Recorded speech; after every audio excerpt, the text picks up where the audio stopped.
আসসালামু আলাইকুম এভরিওয়ান, যারা আমাদের সাথে জয়েন করেছেন এবং যারা শুনছেন। দর্শক মন্ডলী, আপনাদেরকে স্বাগত জানাচ্ছি আমাদের ইউথ পলিসি ফোরামে বাজেট ডায়ালগ 2020-তে। আপনারা যারা ফলো করছেন তারা ইতিমধ্যেই জানেন যে আমরা আমাদের ইউথ পলিসি ফোরাম প্ল্যাটফর্ম থেকে আমরা ইতিমধ্যে আমাদের যে বাজেট ডায়ালগ এটাকে আমরা একটা সিরিজ আকারে লঞ্চ করেছি এবং ইতিমধ্যে আমাদের এই বাজেট ডায়ালগ সিরিজের কয়েকটি পর্ব হয়ে গিয়েছে। তো প্রথমে আমরা শুরু করেছিলাম হেলথ কেয়ার দিয়ে। আমাদের মূল উদ্দেশ্য ছিল 2020-2021 ফিসকাল ইয়ার, যেটা এই ফিসকাল ইয়ারের জন্য আমাদের যে ন্যাশনাল বাজেট সেটার জন্য কিছু সেক্টর ওয়াইজ এবং ওভারঅল কিছু রিকমেন্ডেশন আমরা প্রিপেয়ার করা, এবং এজন্য আমরা বিভিন্ন সেক্টর থেকে যারা স্বনামধন্য এক্সপার্ট এবং গভর্নমেন্ট অফিসিয়াল বা এক্স গভর্নমেন্ট অফিসিয়াল বা যারা হচ্ছে কাজ করেন তাদেরকে আমরা কানেক্ট করছি, সাথে আমরা ইয়াং প্রফেশনালদেরকেও কানেক্ট করছি এবং আপনাদের কাছ থেকে আমরা বিভিন্ন মতামত শুনছি।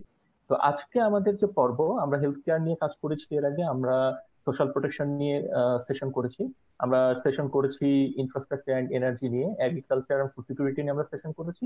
আজকে আমরা সেশন যেটি করছি সেটি হচ্ছে ওভারঅল যে বাজেট, মানে আমরা যেটা সাধারণত দেখে থাকি এই বাজেটে আমাদের যে ম্যাক্রো ফিসকাল যে অ্যাসপেক্টটা, অর্থাৎ revenue, deficit, financing, external date, এই ধরনের যে ফিচার গুলো আছে, এই ফিচার মানে বাজেটের যে অ্যাসপেক্ট সেটা নিয়ে আমরা আজকে আমাদের সেশনটা প্রিপেয়ার করেছি। এবং এই সেশনটাতে আমরা সৌভাগ্যবান যে আমাদের সাথে এই সেশনটাতে আজকে জয়েন করেছেন doctor Mohammad Abdul Majid sir, former chairman National Board of Revenue, Toufiq Islam Khan sir, senior research fellow, Centre for Policy Dialogue, doctor Selim Raihan sir, executive director, SANEM, এবং professor, Department of Economics, University of Dhaka. আমরা যে বাজেট ডায়ালগটা লঞ্চ করেছি আজকে, স্যারদেরকে আমরা এই ডায়ালগে আমরা কানেক্ট করতে পারি খুবই আনন্দিত, এবং স্যারদেরকে আমরা স্বাগত জানাচ্ছি আমাদের ডায়ালগে। স্যার, আপনাদেরকে অনেক ধন্যবাদ আমাদের সাথে আজকে জয়েন করার জন্য। তো এই ডায়ালগের বিষয়ে ধন্যবাদ স্যার। এই ডায়ালগের বিষয়ে আমরা আরো ধন্যবাদ জানাবো আমাদের নলেজ পার্টনার সিপিডি কে, সেন্টার ফর পলিসি ডায়ালগ। আপনারা জানেন Bangladesh Institute of Governance and Management, LightCastle Partners, এবং আমাদের মিডিয়া পার্টনার হিসেবে আছে ডিটেইল। আজকের যে বাজেট ডায়ালগ, এই বাজেট ডায়ালগে আমাদের যে স্ট্রাকচারটা সেটি হচ্ছে আমরা আমাদের একটি টিম ম্যাক্রো ফিসকাল যে আসপেক্ট বাংলাদেশ বাজেটে সেটা নিয়ে কাজ করেছে। এই টিমে ছিলেন গুপ্তা আরমিন ছিলেন, এই টিমে ফায়াজ কবির এবং মিনহাজ চৌধুরী ছিলেন। তারা সবাই স্টুডেন্ট, ঢাকা বিশ্ববিদ্যালয় এবং বাংলাদেশ ইউনিভার্সিটি অফ প্রফেশনালসে পড়ালেখা করছেন। আহ তাদের সাথে আমি ছিলাম, আমি গাজী মুহিবুর রহমান, এবং আমির মুস্তাক আহমেদ ভাই ছিলেন। তো আমাদের এই টিমটা আমরা কিছু রিসার্চ করে কিছু রিকমেন্ডেশন প্রিপেয়ার করেছি, যেটা আমরা প্রথমে প্রেজেন্ট করব। এই প্রেজেন্টেশনটা হবে 10 মিনিটের, এবং আফটার দ্যাট প্রেজেন্টেশন আমরা আমাদের যারা সম্মানিত গেস্ট আছেন তাদের কাছে আমরা চলে যাব তাদের পয়েন্ট অফ ভিউজ এবং তাদের রিকমেন্ডেশন গুলি শোনার জন্য। তো আমাদের যে প্রেজেন্টেশন পার্টটি, সেই প্রেজেন্টেশন পার্টটি আমরা শুরু করে দিব। এই প্রেজেন্টেশন পার্টটিতে আমি এবং আমাদের আমির মুস্তাক আহমেদ ভাই আমরা দুইজন মিলে এটি প্রেজেন্ট করব। এবং একই সাথে এখানে আমাদের প্রেজেন্টেশন প্রিপারেশন এবং প্রেজেন্টেশন সাপোর্টের ক্ষেত্রে এবং এই সেশনটা সাপোর্টের ক্ষেত্রে আমাদের যে বাকি টিমমেটরা আছেন তারাও কাজ করছেন। আহ নাবিলাও কাজ করছেন আমাদের সাথে। তো আমরা প্রেজেন্টেশনটা শুরু করে দিচ্ছি। আহ,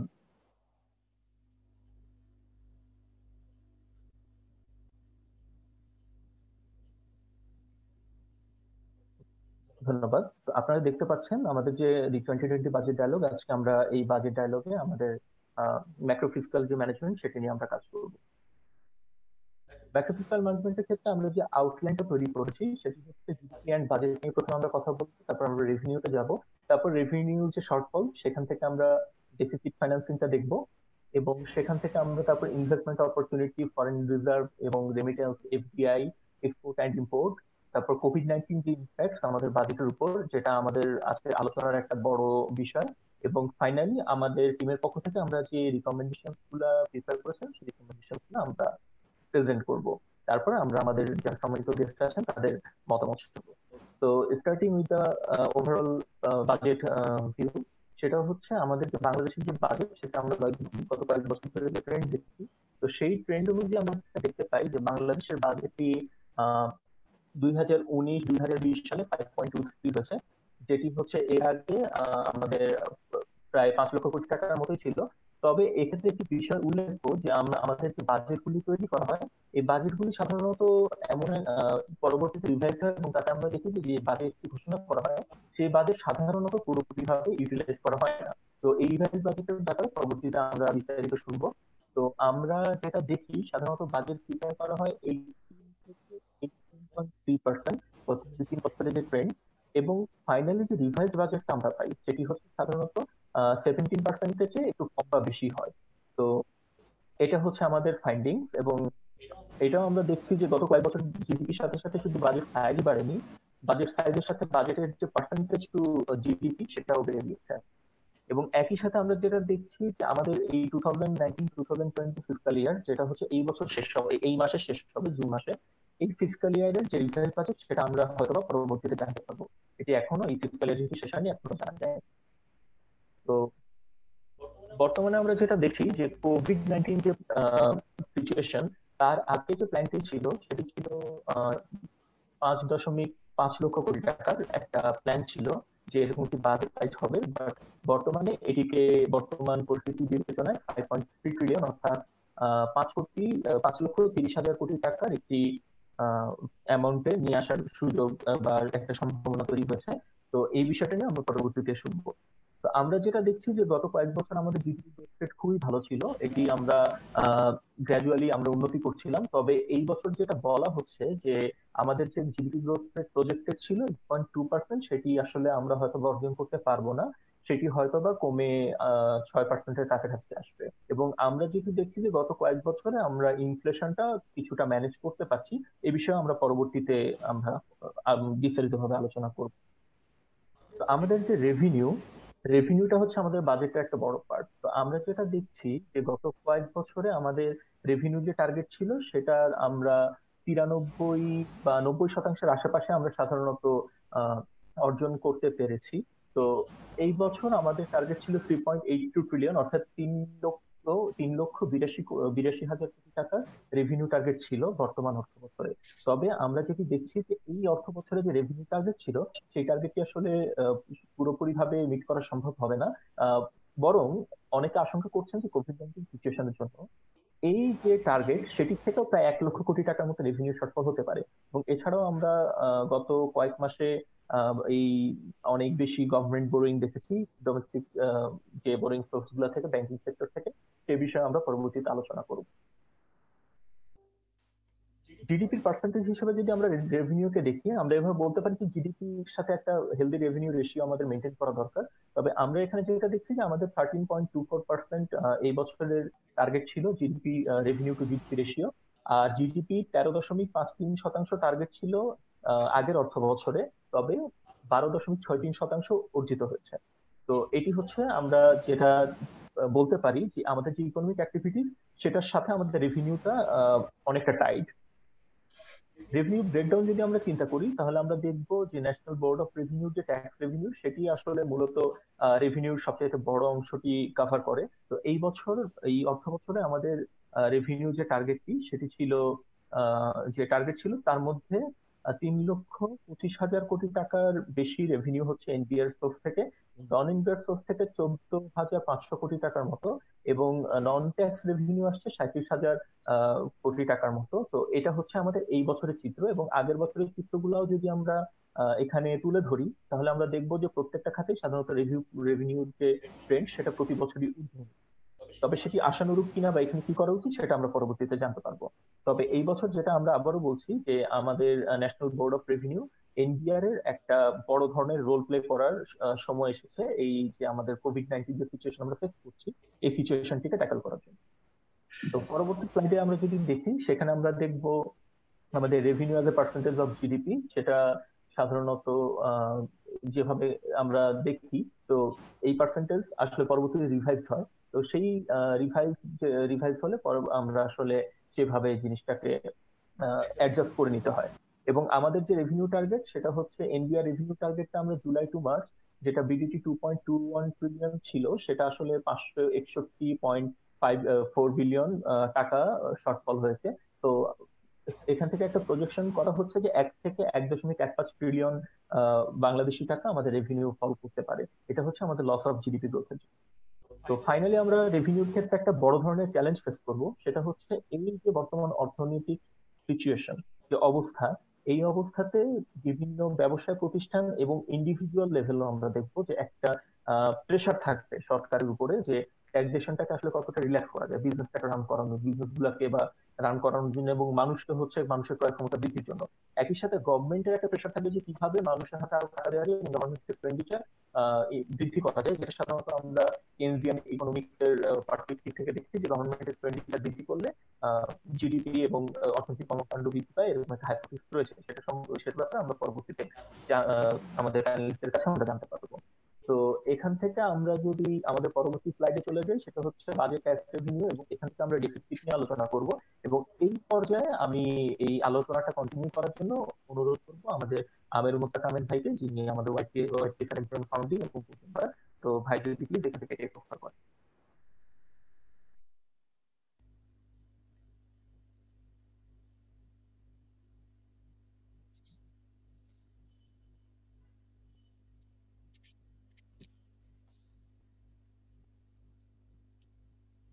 আমির ভাই কি শুনতে পাচ্ছেন? আমি কিন্তু জয়েন করেছি। স্যার আপনার কথা শোনা যাচ্ছে স্যার। জি, আসসালামু আলাইকুম স্যার। জি স্যার। স্যার আপনাকে অনেক ধন্যবাদ স্যার জয়েন করার জন্য।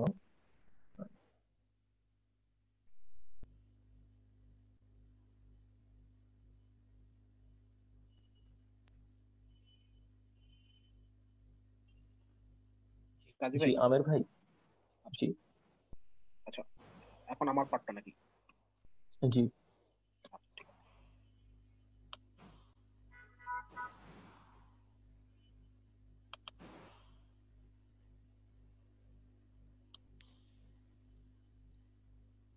বলেন।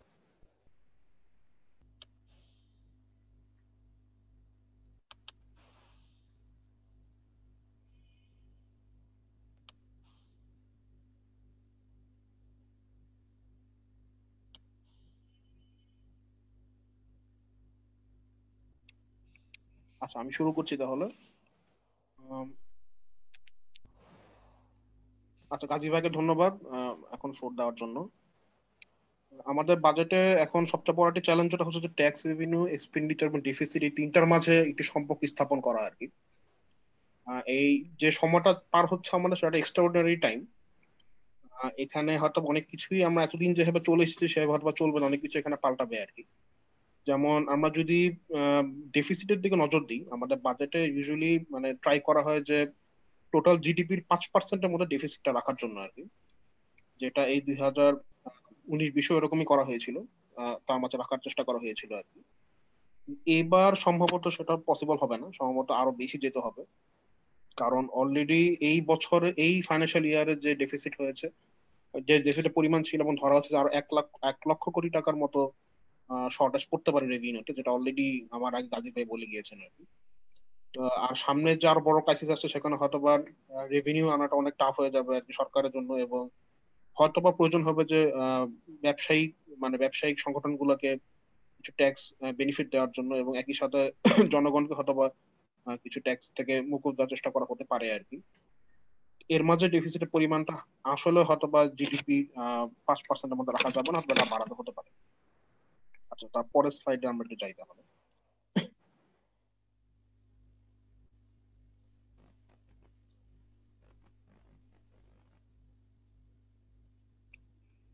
আচ্ছা, এক্সপেন্ডিচার কম্পোনেন্ট বলতে আমরা এখানে যেটা দেখাতে চাচ্ছি যে যে এক্সপেন্ডিচার যেটা করা হয় বাজেট থেকে আর কি, তার একটা বড় অংশই আসলে যাচ্ছিল ডেভেলপমেন্টের পিছনে আর কি। এই বর্তমান সরকার হচ্ছে উন্নয়নের প্রতি বেশ প্রথম থেকেই নজর ছিল, কিন্তু এই বর্তমানে আসলে যে অবস্থা মতো যাচ্ছে, তাতে আসলে প্রায়োরিটিটা হয়তো উন্নতির দিকে যাবে না, মানে উন্নয়ন থেকে একটু অন্যদিকে সরানো দরকার হতে পারে। একই যেটা ফান্ডের ক্ষেত্রে হতে পারে যে ফান্ড হয়তো ওখান থেকে সরানো দরকার হতে পারে। যদিও রিসেন্টলি আমাদের অর্থমন্ত্রী বলেছেন যে এবারও হয়তো প্রায় 2 লক্ষ কোটি টাকা বাজেট এক্সপেন্ডিচার উন্নয়নের পিছনে যাবে, কিন্তু সেটা হয়তোবা অবস্থা বুঝে পরিবর্তন হতে পারে, কারণ পরিবর্তন করার দরকারও হতে পারে, কারণ এখন করোনার একটা ওয়েভ আমরা পাচ্ছি। নেক্সট যে একটা ওয়েভ আসতে পারে, তার জন্য হয়তো ইমার্জেন্সি ফান্ডিং এর দরকার হতে পারে। সেটা মাথায় রেখে হয়তোবা আমাদের সাইড থেকে, ওয়াইপিএফ এর পক্ষ থেকে হয়তো বলার যেটা দরকার হচ্ছে যে যতটুকু এক্সপেন্ডিচার না করলেই নয়, সেটা করে কিছু অংশ হয়তোবা এখান থেকে অন্য জায়গায় ডাইভার্ট করার অপশন হাতে রাখা উচিত, স্প্যান রাখা উচিত, যত প্রয়োজনে সেখান থেকে সরিয়ে আনা যায়। পরের স্লাইডটা ডিফিসিট ফাইন্যান্সিং কম্পোনেন্টে আমাদের যে কম্পোনেন্ট গুলো ছিল, একটা হচ্ছে ডোমেস্টিক সোর্স থেকে, সেটা হচ্ছে ব্যাংকিং থেকে নেয় সরকার, আবার হচ্ছে সঞ্চয়পত্রের মাধ্যমে নেয়। আর তার সাথে এতদিন ছিল এক্সটার্নাল সোর্স, বৈদেশিক এইড যেগুলো আসতো বা লোন যেগুলো আসতো সেগুলো থেকে নেওয়া হতো। এই পরিমাণটা একটা সময় যথেষ্ট কম ছিল। যেমন আমরা এই স্লাইড থেকে যেটা দেখতে পাই সেটা হচ্ছে যে 2017-18 তো যে পরিমাণটা ছিল আপনার 0.26 ট্রিলিয়ন টাকার মতো, মানে 26,000 কোটি টাকার মতো লোন হচ্ছে আমরা ফরেন সোর্স থেকে নিতাম, এক্সটার্নাল সোর্স থেকে নেওয়া হতো আর কি। ডেফিসিট ফাইন্যান্সিং এক্সটার্নাল সোর্স থেকে নেওয়া হতো, যেটার এগেনস্টে হয়তো বা ইন্টারনাল সোর্স থেকে প্রায় 79,000 কোটি টাকার মতো দেওয়া হতো আর কি। কিন্তু এটাই হচ্ছে বর্তমান সময় আসে দেখা যাচ্ছে যে দেশি দেশীয় যে সোর্স সেখান থেকে হয়তো বা 77,000 কোটি টাকার মতো নেওয়া হচ্ছে, যার এগেনস্টে 68,000 কোটি টাকা বাইরের সোর্স থেকে নেওয়া হচ্ছে আর কি। এর মানে হচ্ছে আমাদের অর্থনীতির উপরে এই এক্সটার্নাল সোর্সের যে ভারটা সেটা বাড়ছে। এটা হয়তো আমার অর্থনীতি একটু সামনের দিকে এগিয়ে যাচ্ছে বলেই হয়তোবা বৈদেশিক যারা ডোনার আছে তারা হয়তো আমাদের উপর সাহস করেই এই লোনটা দিচ্ছে আর কি। তবে এই মুভমেন্টে হয়তোবা সেটা আরো বেশি প্রয়োজন হতে পারে আর কি আমাদের। পরের স্লাইডটা, এই স্লাইডটা আমরা ফরেন সোর্স থেকে বোরিং এর পরিমাণটা একটু দেখিয়েছি। আম, সেখানে যেমন হচ্ছে টাকার হিসাবে প্রায় 63,000 কোটি টাকার মতো আমাদের নেওয়া হয়েছে আর কি। এটা হচ্ছে ফরেন সাইড থেকে অলরেডি এবছর নেওয়া হয়েছে। তারপরে সাইডে এরপর হচ্ছে external debt, foreign debt, receives and repayments. আমাদের অলরেডি হচ্ছে ফরেন সোর্স থেকে যে পরিমাণ অর্থ নেওয়া আছে আর কি, সেটা আউটস্ট্যান্ডিং এক্সটার্নাল ডেট, মানে যেটা আমরা এখন আউটস্ট্যান্ডিং পরিমাণ যেটা আছে সেটা হচ্ছে প্রায় 37 বিলিয়ন ডলারের মতো আর কি। আর এর মাঝে অবশ্য সরকার চিন্তা করছে যে প্রায় 4.5 বিলিয়ন ডলারের মতো লোন হচ্ছে বাইরে থেকে নেওয়া হবে এই সামনে ভবিষ্যতে, এই নেক্সট ফাইন্যান্সিয়াল ইয়ারের ডেফিসিটটা পূরণের জন্য আর কি। তো সেটা আমাদের এই আউটসাইড সোর্স থেকে যে লোন আছে সেটা বোঝার পরিমাণটা আরেকটু বাড়াবে আর কি। আম, আচ্ছা, আর এখানে আমাদের এছাড়াও আইএমএফ থেকে আমাদের একটা সোর্স থেকে লোন আসে আর কি, সেটা এই হিসাব থেকে বাইরে থাকে। সেখানে আমরা আউটস্ট্যান্ডিং আছে প্রায় 0.56।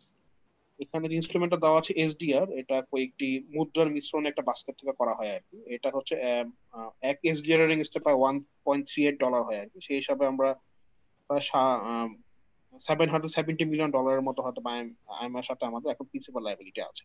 আচ্ছা, পরের slide। আচ্ছা, এখানে কিছু পয়েন্ট আমরা যাই যে আমরা যদি এখন ফরেন সোর্স থেকে বড় করতে যাই, আমাদের বেশিরভাগ যখন এইড আসে এবং লোনও আসে সেগুলা অনেক সময় প্রজেক্টের সাথে সংযুক্ত করে দেওয়া হয় যে এই প্রজেক্টের এগেইনস্টে টাকা খরচ করা যাবে, অন্য কোনো অংশে এই খরচটা করা যাবে না। যেটা হয়তো বা আমাদের এই পরবর্তীতে যে চ্যালেঞ্জটা আমরা ফেস করতে যাচ্ছি আগামী ফাইন্যান্সিয়াল ইয়ারে, সেখানে হয়তো বা কিছুটা সমস্যা তৈরি করবে, কারণ আমাদের হয়তো বা অর্থর পরিমাণটা ওই প্রজেক্ট ওয়াইজ হয়তো বা মানে যেটাকে বলা যায় এক্সট্রাঅর্ডিনারি কোনো কস্ট হঠাৎ করে প্রয়োজন হয়ে যেতে পারে আর কি। তো সরকার যে 4.5 বিলিয়ন ডলার অলরেডি চেয়েছে এই বৈদেশিক বিভিন্ন সংগঠনের কাছ থেকে আর কি, সেখান থেকে অবশ্য একটি সংগঠন অলরেডি বলেছে যে তারা টাইট, মানে প্রজেক্টের সাথে যে আহ, যে ফান্ডটা দেওয়ার কথা ছিল সেখান থেকে কিছু ফান্ড সরিয়ে নেওয়ার ইমার্জেন্সি ফান্ড হিসেবে দিচ্ছে আর কি। তো হয়তো বা এখানে একটা সফলতা আনা যেতে পারে। আরটা যেটা করা যেতে পারে যে আম, কিছু প্রজেক্ট যেগুলো হয়তো এই মোমেন্টে দরকার নেই সেখানে কিছু আমরা ড্রপ করে দিতে পারি এবং হয়তো ওই ফাইন্যান্সিংটা আমাদের ইকোনমির ডেফিসিটটা পূরণের জন্য কাজে লাগাতে পারি আর কি। আমাদের যেমন এই মুভমেন্টে আবার ফরেক্স রিজার্ভটা হচ্ছে প্রিজার্ভ করাটা দরকার, কিন্তু একই সাথে এটা ডাউন সাইড যেটা হচ্ছে যে আমাদের যদি ইকোনমিকে সজাগ রাখতে হয়, চালু রাখতে হয়, তাহলে আমাদের প্রয়োজন হবে যে অনেক বেশি অর্থ অর্থ আমাদের কাছে না রেখে অর্থটা বিস্তৃত করা, যাতে হচ্ছে ব্যবসা এবং একই সাথে জনগণও এর থেকে উপকার পায় আর কি। সরকার যে 4.5 বিলিয়ন ডলার চেয়েছে তার মাঝে প্রায় 500 মিলিয়ন ডলার চেয়েছে ওয়ার্ল্ড ব্যাংক থেকে, 700 মিলিয়ন ডলার আইএমএফ থেকে, আর এশিয়ান ডেভেলপমেন্ট ব্যাংক থেকে প্রায় চেয়েছে 1 বিলিয়ন ডলারের মতো আর কি। পরের slide। আমাদের ব্যাংকিং সেক্টর থেকে সরকার এর মাঝেই হচ্ছে যা টার্গেট ছিল তার থেকে বেশি ঋণ নিয়ে ফেলেছে। ব্যাংকিং সেক্টরে কিছু প্রবলেম অলরেডি আমরা আমরা আগে থেকেই জানি যে আমাদের ব্যাংকিং সেক্টরে কিছু সমস্যা আছে। আর এই করোনার সময় যে দুর্যোগ, সেটাতে এই সমস্যাটা আসলে আরেকটু বৃদ্ধি পেয়েছে। যেমন সরকার প্রায় 52,000 কোটি টাকা এখন পর্যন্ত লোন নিয়েছে ব্যাংকিং সেক্টর থেকে, যেটা অলরেডি টার্গেট থেকে বেশি। এখন সামনে যে ডেফিসিট, অলরেডি এই বছর একটা ডেফিসিট হতে যাচ্ছে 1,00,000 কোটি টাকা, সামনের বছরটা আরো বাড়তে পারে, আরো বাড়বে হয়তোবা। এবং একই সাথে হচ্ছে যে ব্যাংকগুলোতেও এখন লিকুইডিটি ক্রাইসিস দেখা দিচ্ছে। যেমন করোনার কারণে হচ্ছে আহ, এই জন যারা হচ্ছে ইন্ডিভিজুয়াল ডিপোজিটর যারা ছিল, একই সাথে যারা কর্পোরেট ডিপোজিটর ছিল, ওরা টাকা তুলে নেওয়ার জন্য চাপ দিচ্ছে। ওদের কিছু খরচ হয়েছে ওগুলা, এবং লস পুষিয়ে নিতে কাজটা করছে ওরা। একই সাথে সরকার নির্দেশে হচ্ছে জুন পর্যন্ত যেহেতু পেমেন্ট বন্ধ রাখা হয়েছে, প্রায় অনেক ম্যাক্সিমাম ব্যবসায়ী প্রতিষ্ঠানগুলো হচ্ছে লোনের টাকা যেহেতু দিচ্ছে না, তো দুই দিক থেকে আসলে ব্যাংকগুলো একটু চাপে আছে। একটা হচ্ছে আহ, যাদেরকে লোন দেওয়া আছে তাদের কাছ থেকে ইনকাম, মানে ওখান থেকে ক্যাশ ফ্লোটা আসছে না। আবার একই সাথে হচ্ছে যেহেতু ডিপোজিট উঠিয়ে নিচ্ছে, সেখানে একটা ক্যাশ আউটফ্লো হয়ে যাচ্ছে। তো দুইটা মিলে আসলে একটু সমস্যা তৈরি হয়েছে। এখানে হয়তো সরকারের নজর দেওয়া উচিত যে যদি এটা হয়ে থাকে, যদি ব্যাংকিং সেক্টরের সমস্যাটা দেখা দিয়ে থাকে, তাহলে অর্থনীতির ডেফিসিটটাকে, বাজেট ডেফিসিটটাকে হয়তো বা সাপোর্ট দেওয়া সম্ভব হবে না পরে।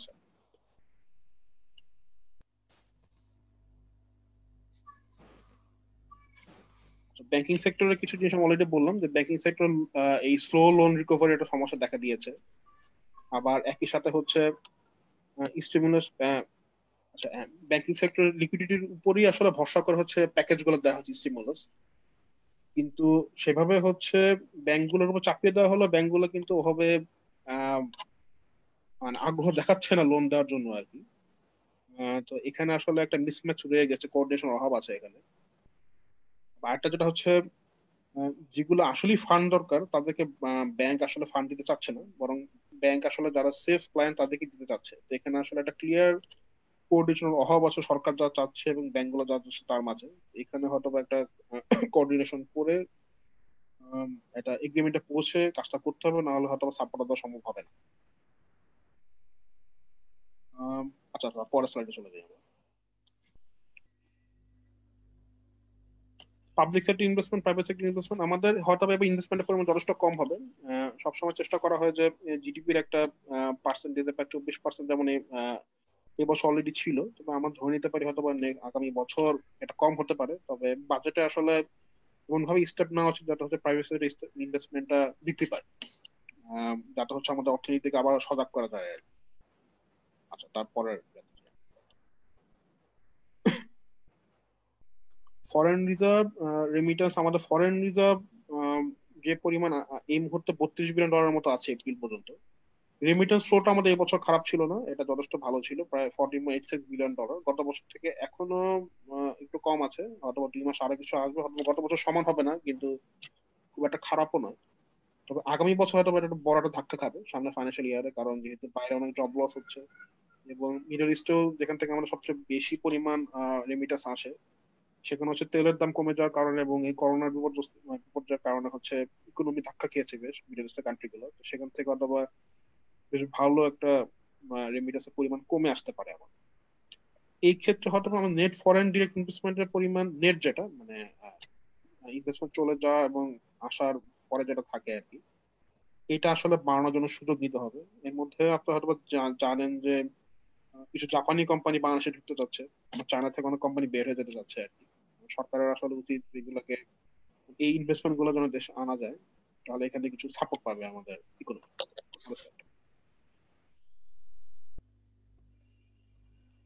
আমি অলরেডি রেমিটেন্সের কথাটা বলেছি যে এই বছর ট্রাজেক্টরি ভালো ছিল, কিন্তু সামনের বছর অবস্থাটা খারাপ হতে পারে আর কি। সরকার আসলে এখনই গুরুত্ব দেওয়া উচিত স্কিল বেসড জনরপ্তানি করার জন্য, সেখান থেকে হয়তো আমাদের কাজ হবে আর কি।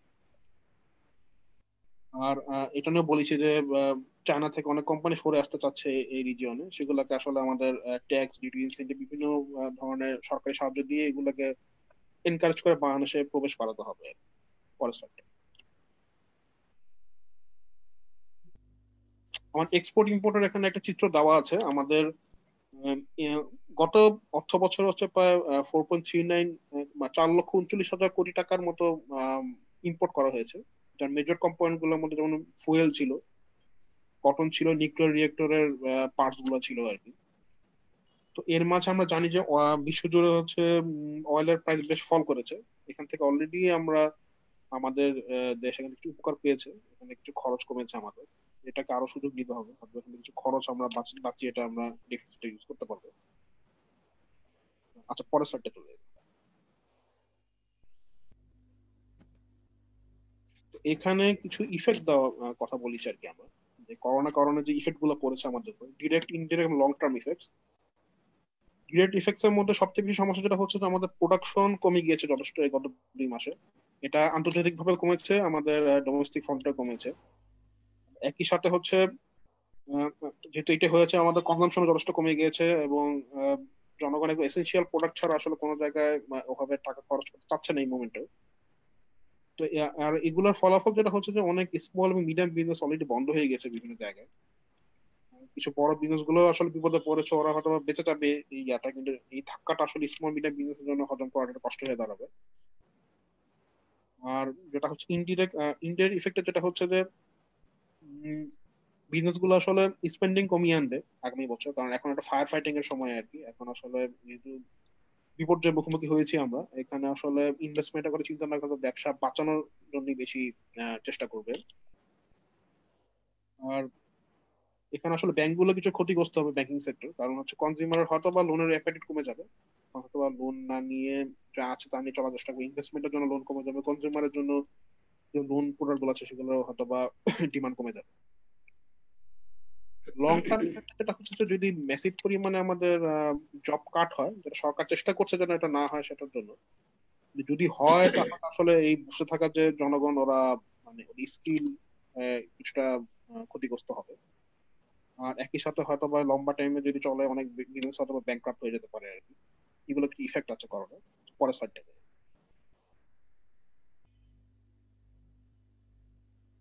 তো এখান থেকে আমরা ফাইনালি কিছু রিকমেন্ডেশন দিচ্ছি। সেটা হচ্ছে যে যেহেতু এটা একটা বিপর্যয়, তো এখানে জনগণের জন্য দেশ, জনগণের জন্য সরকার।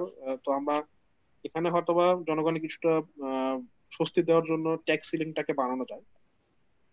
তারপর হচ্ছে আহ, বিভিন্ন বিজনেস কোম্পানি গুলোকে হচ্ছে যদি একবারে ছাড় না দিয়ে হলো ট্যাক্স ডেফারেল অপশন রাখা যেতে পারে, যেটা হচ্ছে এই বছর অথবা আগামী বছর বা ট্যাক্স কম দিল, কিন্তু তার পরের বছর এটা ডেফার হয়ে যাবে, যাতে পরের বছর ওই ট্যাক্সটা পূরণ করে দেয়। অথবা আগামী বছর আমাদের ইনকাম কম আসলেও পরের বছর হয়তো একটা ভালো রেভিনিউ আসবে আর কি সরকারের। আহ, এবং এটার সাথে মিল রেখে আসলে কর্পোরেট ট্যাক্স আগামী বছরের জন্য কমানো যায়, বাকিটা হয়তো বা ডেফারেল করা যায় আর কি। ভ্যাটটা একটু রিডাকশন দেওয়ার প্রয়োজন, যাতে কনজাম্পশনটা বৃদ্ধি পায়, অথবা ভ্যাট যতটুকু কমানো হতে পারে সেটা যদি কনজাম্পশনও বৃদ্ধি পায়, হয়তোবা এটা যেরকম মনে হতে পারে আপাত দৃষ্টিতে ক্ষতি অনেক বেশি হবে, সেরকম নাও হতে পারে, অথবা রেভিনিউ বেড়ে যেতে পারে ইউনিট বাই। রেড কার্ড অবশ্য সরকার অলরেডি রেড কার্ডের দিকে নজর দিয়েছে।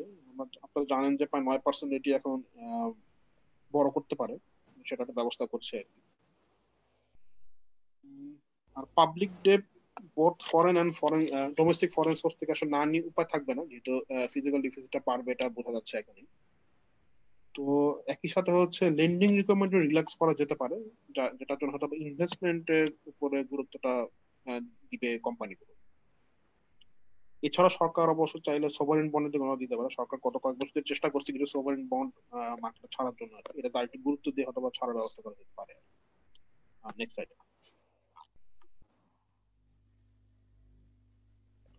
স্টিল থেকে একটা বেশ বড়, আমাদের স্টিল আমদানিতে একটা বড় খরচ যায় সরকারের। এখন লোকাল স্টিল ম্যানুফ্যাকচারিং ক্যাপাসিটিও প্রায় অনেক বেশি, মানে যা হয় তার 50% ক্যাপাসিটিতে শুধু মানে বাংলাদেশের যে চাহিদা সেটা মেটায়, আর 50% পড়ে থাকে, সেটাকে আসলে ইউজ করার সময় হয়েছে সরকারের। তার ফলে হয়তো বা আমদানির উপর কিছুটা চাপ কমবে, এবং ওই যে টাকাটা বাঁচবে সেটা তো অন্য খাতে দেওয়া সম্ভব হবে। নিউক্লিয়ার রিয়েক্টরের খরচটা হয়তো বা কমানো সম্ভব হবে না, কিন্তু হয়তো বা কিছু পেমেন্ট ডেফার করা যেতে পারে, কিছু স্পেন্ডিং হয়তো বা তার পরের বছর নেওয়া যেতে পারে। আর গ্লোবাল অয়েল প্রাইসের যে ফলটা হচ্ছে সেটা সুযোগ নিতে হবে। আর একই সাথে ট্যাক্স রেট অবশ্যই বাড়াতে হবে। এটা প্রায় অনেক বছর ধরেই তার আগের অর্থমন্ত্রী বলে গিয়েছেন, বর্তমান অর্থমন্ত্রী বলেছেন বিভিন্ন সময় যে আমাদের ট্যাক্স রেটটা অনেক কম। ট্যাক্সেবল ইনকাম যাদের আছে তারা অনেকেই ট্যাক্স দিয়ে থাকেন না। তো এটা আসলে এখনই সুযোগ এই নেটটা বাড়িয়ে যারা ট্যাক্সেবল তাদেরকে এই নেটের আওতায় এনে যথেষ্ট রেভিনিউটা আমাদের বড় করার সুযোগ থাকে। মোটামুটি এই ছিল আমাদের এই পুরাইয়া। সবাইকে ধন্যবাদ। এখন আমি গাজী ভাইকে দিচ্ছি এই পরবর্তী প্রোগ্রামের অংশটি সঞ্চালনা করার জন্য। ধন্যবাদ।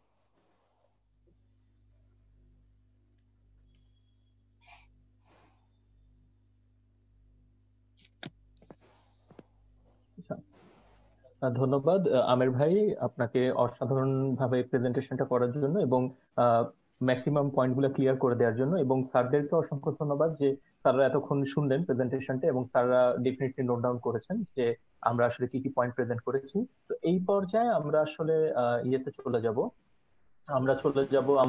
আমরা যে প্রেজেন্টেশনের ভিত্তিতে যেসব কোশ্চেন্স আমরা ফাইন্ড আউট করেছি সেই রকম কিছু কোশ্চেন্স নিয়ে আমরা আসলে স্যারদের কাছে আসবো, যে এগুলো সম্বন্ধে আমরা জানতে চাইবো যে আমাদের আসলে কিভাবে আমরা কিভাবে প্রোগ্রেস করতে পারি। তো প্রথমেই আমরা যেটা করব, আমরা সবার প্রথমে ডক্টর মোহাম্মদ আব্দুল মজিদ স্যারের কাছে আমরা জানতে চাইবো যে আমাদের অপটিমাম বাজেট যেটা 2021 এর জন্য, আমাদের নেক্সট ফিসকাল ইয়ারের জন্য এটা আসলে কিরকম হওয়া উচিত, যে বর্তমান যে আমাদের পরিস্থিতি, এই পরিস্থিতি মাথায় রাখলে। যেমন স্যার, যদি আমরা একটা ব্যাপার বলি যে আমরা বাংলাদেশে দেখি যে বাজেটটা জিডিপি 13 থেকে 14% মতো হয়, যেটা ইন্ডিয়াতে 26%, পাকিস্তানে 21%, এইভাবে মালয়েশিয়া 22%, এরকম ডেভেলপিং কান্ট্রি গুলাতে এই ধরনের একটা রেট থাকে। তো ইন দ্যাট কেস স্যার, বিশেষ করে এই সিচুয়েশনে আমাদের বাজেটটা আসলে কিরকম হওয়া উচিত, এটা নিয়ে যদি স্যার আমাদেরকে একটা একটা গ্লিমস দিতেন, স্যার একটা ওভারভিউ দিতেন, আমরা স্যার আপনার কাছে একটু জানতে। ধন্যবাদ। অ্যাকচুয়ালি আমি শোনা যাচ্ছে? জি, শোনা যাচ্ছে। আচ্ছা। প্রথমে আমি ধন্যবাদ জানাই ওয়াইপিএফ কে এই ধরনের একটি অত্যন্ত সময় উপযোগী একটা আলোচনা সূত্রপাত করতে, এবং বিশেষ করে তাদের প্রেজেন্টেশনটা আমি এর আগেও পাঠানো হয়েছিল সকালে, আমি সেটা পড়েছি এবং এখন শুনলাম। আমি উভয়কেই, যারা এটা তৈরি করেছেন তাদেরকে অভিনন্দন জানাই। এখানে যা প্রকৃত অবস্থা সেটাই তুলে ধরা হয়েছে। এখন প্রশ্নটা হচ্ছে, আমরা যদি ফিসক্যাল ম্যানেজমেন্ট বা এগুলোর ব্যাপারে যদি এই ধরনের আলোচনা ঠিক এমন এক সময়, অর্থাৎ আজকে 1 জুন, 9 দিন পরে বাজেটটি উপস্থাপিত হবে, এবং এমন একটা সময়ে যখন করোনা ভাইরাস অলরেডি আমাদের ভিতরে আছে এবং সে কবে যাবে তা এখনো বোঝা যাচ্ছে না, প্রতিদিন তার ফিগার এবং তার গতিবিধি সব চেঞ্জ হচ্ছে। ঠিক এই সময়ে এই আলোচনায় আমাদের ফিসক্যাল ম্যানেজমেন্টের যে অবস্থা, তাতে যেটা মেন বোঝা যাচ্ছে যে অতীতে যা যা ডিস্টোরশন হয়েছে, অতীতে এর স্বাভাবিক গতিকে চলতে যেয়ে যেখানে যেখানে হস্তক্ষেপ করা হয়েছে বা ব্যত্যয় ঘটানো হয়েছে, তারই ফল আউটটা কিন্তু আমরা এখন এসে পড়ছি। সুতরাং এই মুহূর্তে এই বিষয়ে এখন একটা স্পেশাল স্ট্রং কমিটমেন্ট প্রয়োজন হবে কর্তৃপক্ষীয় সকলের, জনগণেরও, এমনকি করদাতা, কর গ্রহণকারী সবারই এইটা প্রয়োজন হবে, এই যে আমরা এইটাকে সংস্কার করে যতদূর সম্ভব ক্রমান্বয়ে সঠিক পথে ওঠার চেষ্টা করব। কেননা তা না হলে পর যে আমি এনবিআর কে বলছি যে রেভিনিউ আর্ন করতে হবে, তার একটা বড় ভূমিকা পালনের কথা বলা হয়েছে, এটা ঠিক, কিন্তু এনবিআর ভূমিকা পালনটা করবে কিভাবে, কোন অর্থনীতিতে, সেই অর্থনীতির মৌল ভিত্তিগুলো আমরা ঠিক রেখেছি কিনা বা ঠিক আছে কিনা। কারণ তা না থাকলে পর ব্যাংকিং খাতের থেকে বড় রাজস্ব আসে, যে ব্যাংকিং খাত যদি সক্ষম না থাকে, সেই ব্যাংকিং খাতের যদি আস্থা তৈরি হয়, যেমন 9-6 যে ইন্টারেস্ট রেটের কথাটা বলা হচ্ছে, বুঝলাম যে শিল্পকে সুবিধা দেওয়ার জন্য 9% আমি বেঁধে দিলাম, এটা ঠিক আছে, কিন্তু ব্যাংকগুলো টাকাটা পাবে কোথেকে? ব্যাংকগুলো টাকা পেতে গেলে তাকে, সে যদি 6% গ্রাহককে দেয়, গ্রাহক তার ইনফ্লেশনের সাথে তার যখন সাযুজ্য ঘটবে না, তখন তো সে টাকা দেবে না।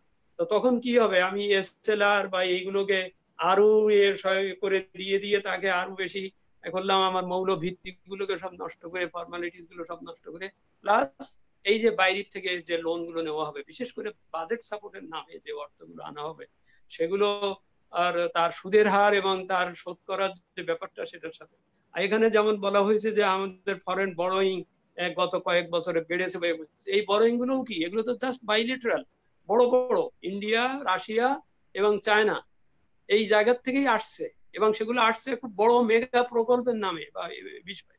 তো সুতরাং এটা তো অর্থনীতি থেকে, সাধারণত অর্থনীতিতে উন্নয়ন এবং জিডিপির যে বিষয়টা আছে, আমি এই কথাটা এই জন্যই বলতে চাচ্ছি যে জিডিপি যদি গ্রোথ হয়, যদি হয়ে থাকে, তাহলে তো অর্থনীতিতে একটা সহনশীলতা, একটা সহন ক্ষমতাও তো তৈরি হয়ে যাওয়ার কথা। কিন্তু সেই জিডিপি যদি এরকম হয়ে থাকে যে না কতিপয় অংশের বা কতিপয় প্রকল্পের জন্য বা কতিপয়ের হিসাবের জন্য জিডিপি প্রবৃদ্ধি হয়েছে, তাহলে তো সেই জিডিপি তো সেই যে শক্তি অর্জন করার কথা ছিল সেটা হচ্ছে না। কেননা সাধারণত গ্রোথ হলেই আমার রেভিনিউ বাড়ার কথা। তা রেভিনিউ আমার জিডিপি রেশিওর জিডিপি ট্যাক্স জিডিপি রেশিওর যে কথাটা এখানে এই প্রেজেন্টেশনের ভিতরে আছে, আমি দেখলাম 12-13% পর্যন্ত দেখানো হয়েছে। কিভাবে? এটা তো ঠিক না। Actually tax GDP ratio maximum 10-11-র মধ্যে ঘোরাফেরা করছে। অর্থাৎ একটা জেনারেল স্টাইলে যদি এটা 17% বা 16% হতে হয়, তাহলে about 5% of my GDP is out of taxation, মানে টোটালি বাইরে। তাই এর একটা বিশ্লেষণ হওয়া দরকার যে কেন ট্যাক্স জিডিপি রেশিওটা ওই পর্যন্ত যাচ্ছে না। এর তিনটা কারণ দেখা গেছে, যেটা স্টাডি করে দেখা গেছে, সেটা হচ্ছে যে ট্যাক্স জিডিপি রেশিওর এই যে 5% হারিয়ে গেছে, তার ভিতরে প্রায় 3%ই হচ্ছে ওই যেটা আপনারা সুন্দর দিয়েছেন যে যারা ট্যাক্স দেয় না তাদেরকে ট্যাক্সের আওতায় আনার যে ব্যাপারটা। অর্থাৎ অ্যাবাউট 3% অফ ট্যাক্স জিডিপির অংশটাই হচ্ছে যে ট্যাক্স দেয় না বা ট্যাক্স নেটের ভিতরে নাই বা আসে না এখানে। তাহলে এখন এখানে আমরা আরেকটা স্টাডি করে যদি দেখি, আমার মনে হয়, আমি এই হিসেবে বলছি, স্টাডির ভিত্তিতেই বলছি, যে আমাদের এই যে ক্ষুদ্র করদাতা বা স্মল অ্যান্ড মিডিয়াম যে করদাতা, এরা অধিকাংশ হচ্ছে চাকরিজীবী, এদের প্রত্যেকেরই ফাইল আছে। ইনফরমাল সেক্টরের অনেকে হয়তো করের আওতায় আসেনি, সেটা ঠিক আছে, অল্প কিন্তু আছে। কিন্তু মেন হচ্ছে এই যে 3% যেটা, সেটা হচ্ছে ওই যে বড়রা, তারা হয়তো করদাতা আছেন, নামে খাতায় আছে, টিআইএন আছে, কিন্তু সে কিন্তু সব দেয়নি বা দিচ্ছে না।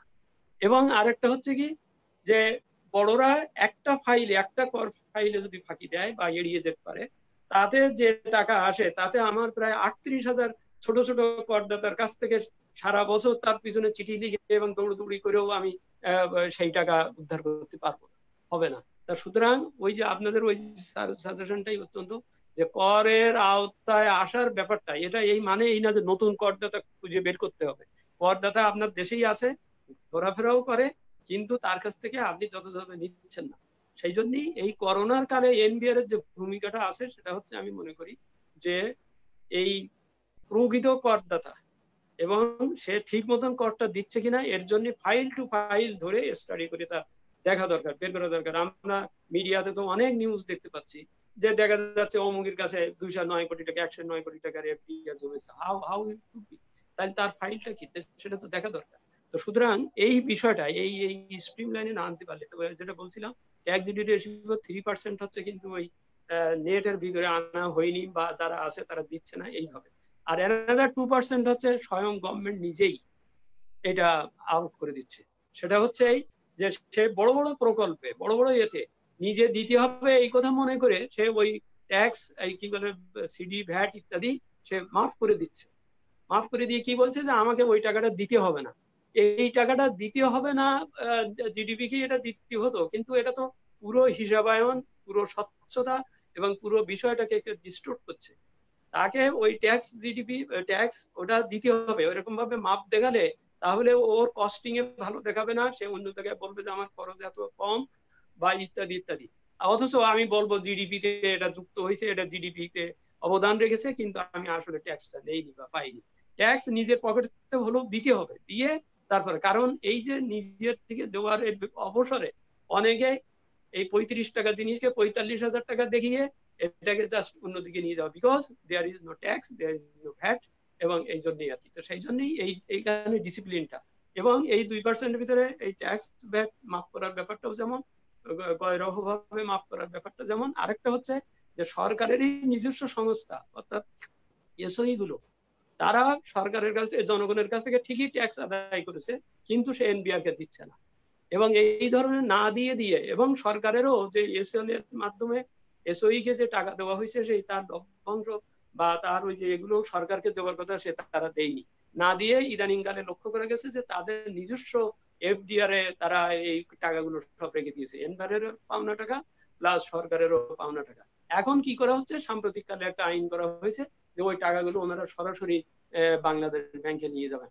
এখানেও আর একটা ডিস্টোরশন হবে এবং সহজে তারা দেবে না।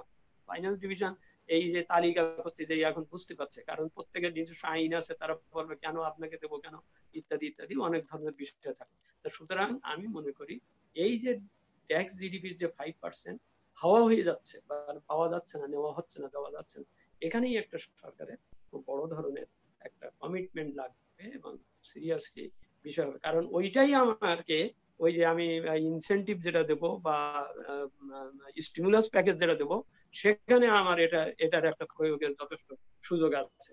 যারা ট্যাক্স ফাঁকি দিয়েছেন বা যারা দেন না, তাদেরকে যদি আমি আবারও যদি ইয়ে দেই, কি বলে, স্টিমুলাস দেই বা ইয়ে দেই, তার মানে হচ্ছে তার ওই ট্যাক্স ফাঁকি দেওয়াটা বা ওইটাকে বা তার যে টাকা যে পাচার করেছে সেটাকে বা সে যে লুণ্ঠন করেছে বা অর্থনীতিকে যে ব্যাংকগুলোরে যে শেষ করে দিয়েছে সেগুলোকে ছাড় দেওয়া বুঝাবে। বরং বলতে হবে যে আপনি স্টিমুলাস পাবেন না, আপনি বরং যে টাকা আপনি দেন নাই, দিচ্ছেন না বা কোথায় গেছে সেইগুলোকে এনে যদি আপনি বিনিয়োগ করেন তাহলেই ওইটাই আপনার স্টিমুলাস। আমি এইভাবেই আপনি অর্থনীতিকে সাহায্য করেন। এর সাথেই ওই প্রশ্নগুলো উঠবে, কালো টাকা সাদা টাকা করা বা অপ্রদর্শিত অর্থের বিষয়টা। আমি মনে করি যে অপ্রদর্শিত অর্থ সেটা হচ্ছে ন্যায্য আয় কিন্তু দেখানো হয়নি ট্যাক্সে, তার একটা টাইম টু টাইম নেওয়ার একটা পদ্ধতি আছে। 2008 সালেও নেওয়া হয়েছিল, এখনো বলা যেতে পারে। তবে এক্ষেত্রে অবশ্যই ঠিক রাখতে হবে, এটা একটি নির্দিষ্ট সময় দিয়ে বলতে হবে যে আপনি এই সময় থেকে এই সময়ের মধ্যে আপনি অবশ্যই এটা ডিসক্লোজ করে দেবেন, এত ফাইন দিয়ে বা ইত্যাদি। ফাইনও মাফ করা যাবে না, ট্যাক্স তো মাফ করার প্রশ্নই ওঠে না, কারণ এটা নৈতিকতার প্রশ্ন। তো তারপরে দেবেন, তবে একটা টাইম বেঁধে দিয়ে তারপরে বলতে হবে যে এর পরে আমি যদি থরো পরীক্ষায় যদি কাউকে পাই তাহলে তার ব্যবস্থা নেওয়া হবে। ব্যবস্থার কথা আইনে আছে, সবকিছু আছে, আমি সেটা প্রয়োগ করবো কিনা এই স্ট্রাকচার যদি না দেই তাহলে ওই কেউ হবে না। যেমন আমরা গত কয়েক বছরও দেখছি, এমনকি আপনার ওই 82BBB বলে, তারপরে 19-এর এবিবি বলে অনেক ছাড় আমরা দিয়ে রাখছি যে আপনি যদি এখানে করেন তাহলে আপনাকে দেওয়া হবে ইত্যাদি। কেউ কিন্তু সেই কথা শুনছে না, এটা কার্যকর হচ্ছে না। সুতরাং এটা গেল অপ্রদর্শিত ক্ষেত্রে। আর কালো টাকা সাদা টাকার ব্যাপারে কোনো ঘোষণা দেওয়ার বিষয় নেই।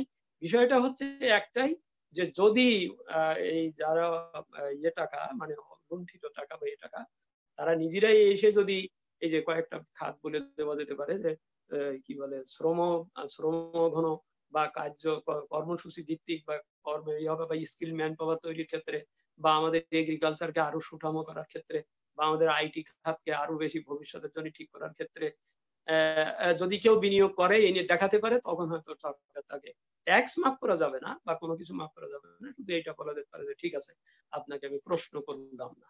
এইটা হতে পারে বড় জোর।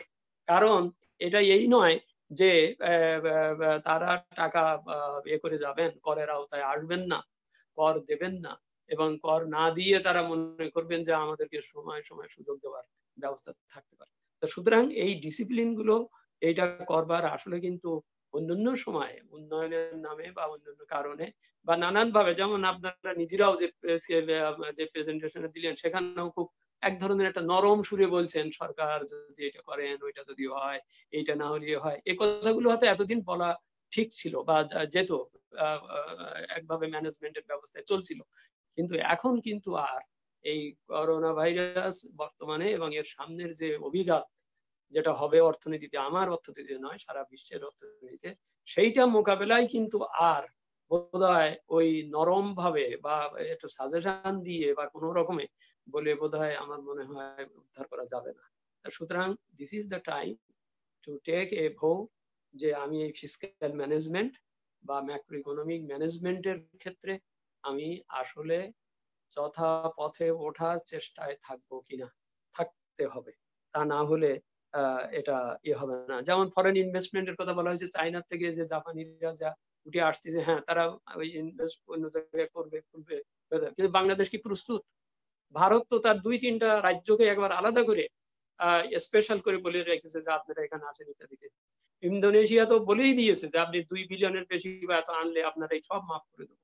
তারাও সবে প্রস্তুত আছে। আর আমরা সেখানে কি হচ্ছে, আপনারা আপনাদের সাজেশনে বলেছেন অবশ্যই স্পেশাল ইকোনমিক জোন বা ইকোনমিক জোন গুলোকে যদি আমরা প্রস্তুত করতে পারি, প্রস্তুত রাখতে পারি, আমাদের ইনভেস্টরের অভাব হবে না এবং তারা আসবে। কিন্তু আমাদের অধিকাংশ স্পেশাল ইকোনমিক জোন বা সেগুলো বাস্তবায়নের পরিস্থিতি যদি দেখা যায়, ওই কেউ জমির সমস্যায় আছে, কেউ এর সমস্যায় আছে, কেউ এটা হচ্ছে কিন্তু সুতরাং অবিলম্বে একটা খুব ক্রাশ প্রোগ্রাম সরকারকে নিতে হবে, যে আমাদের এই যা জায়গা আছে, যা জমি আছে, সেইগুলোকে একটা ফরেন ইনভেস্টমেন্টের জন্য রাখতে হবে। সরি, স্যার আপনাকে আমি স্যার আপাতত অসংখ্য ধন্যবাদ।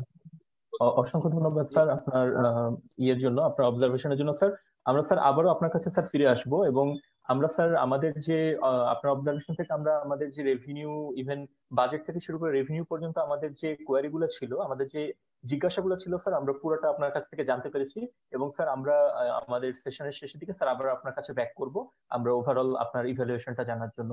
তো এই পর্যায়ে আমি সিপিডি থেকে আমাদের সাথে আছেন তৌফিক ইসলাম খান স্যার।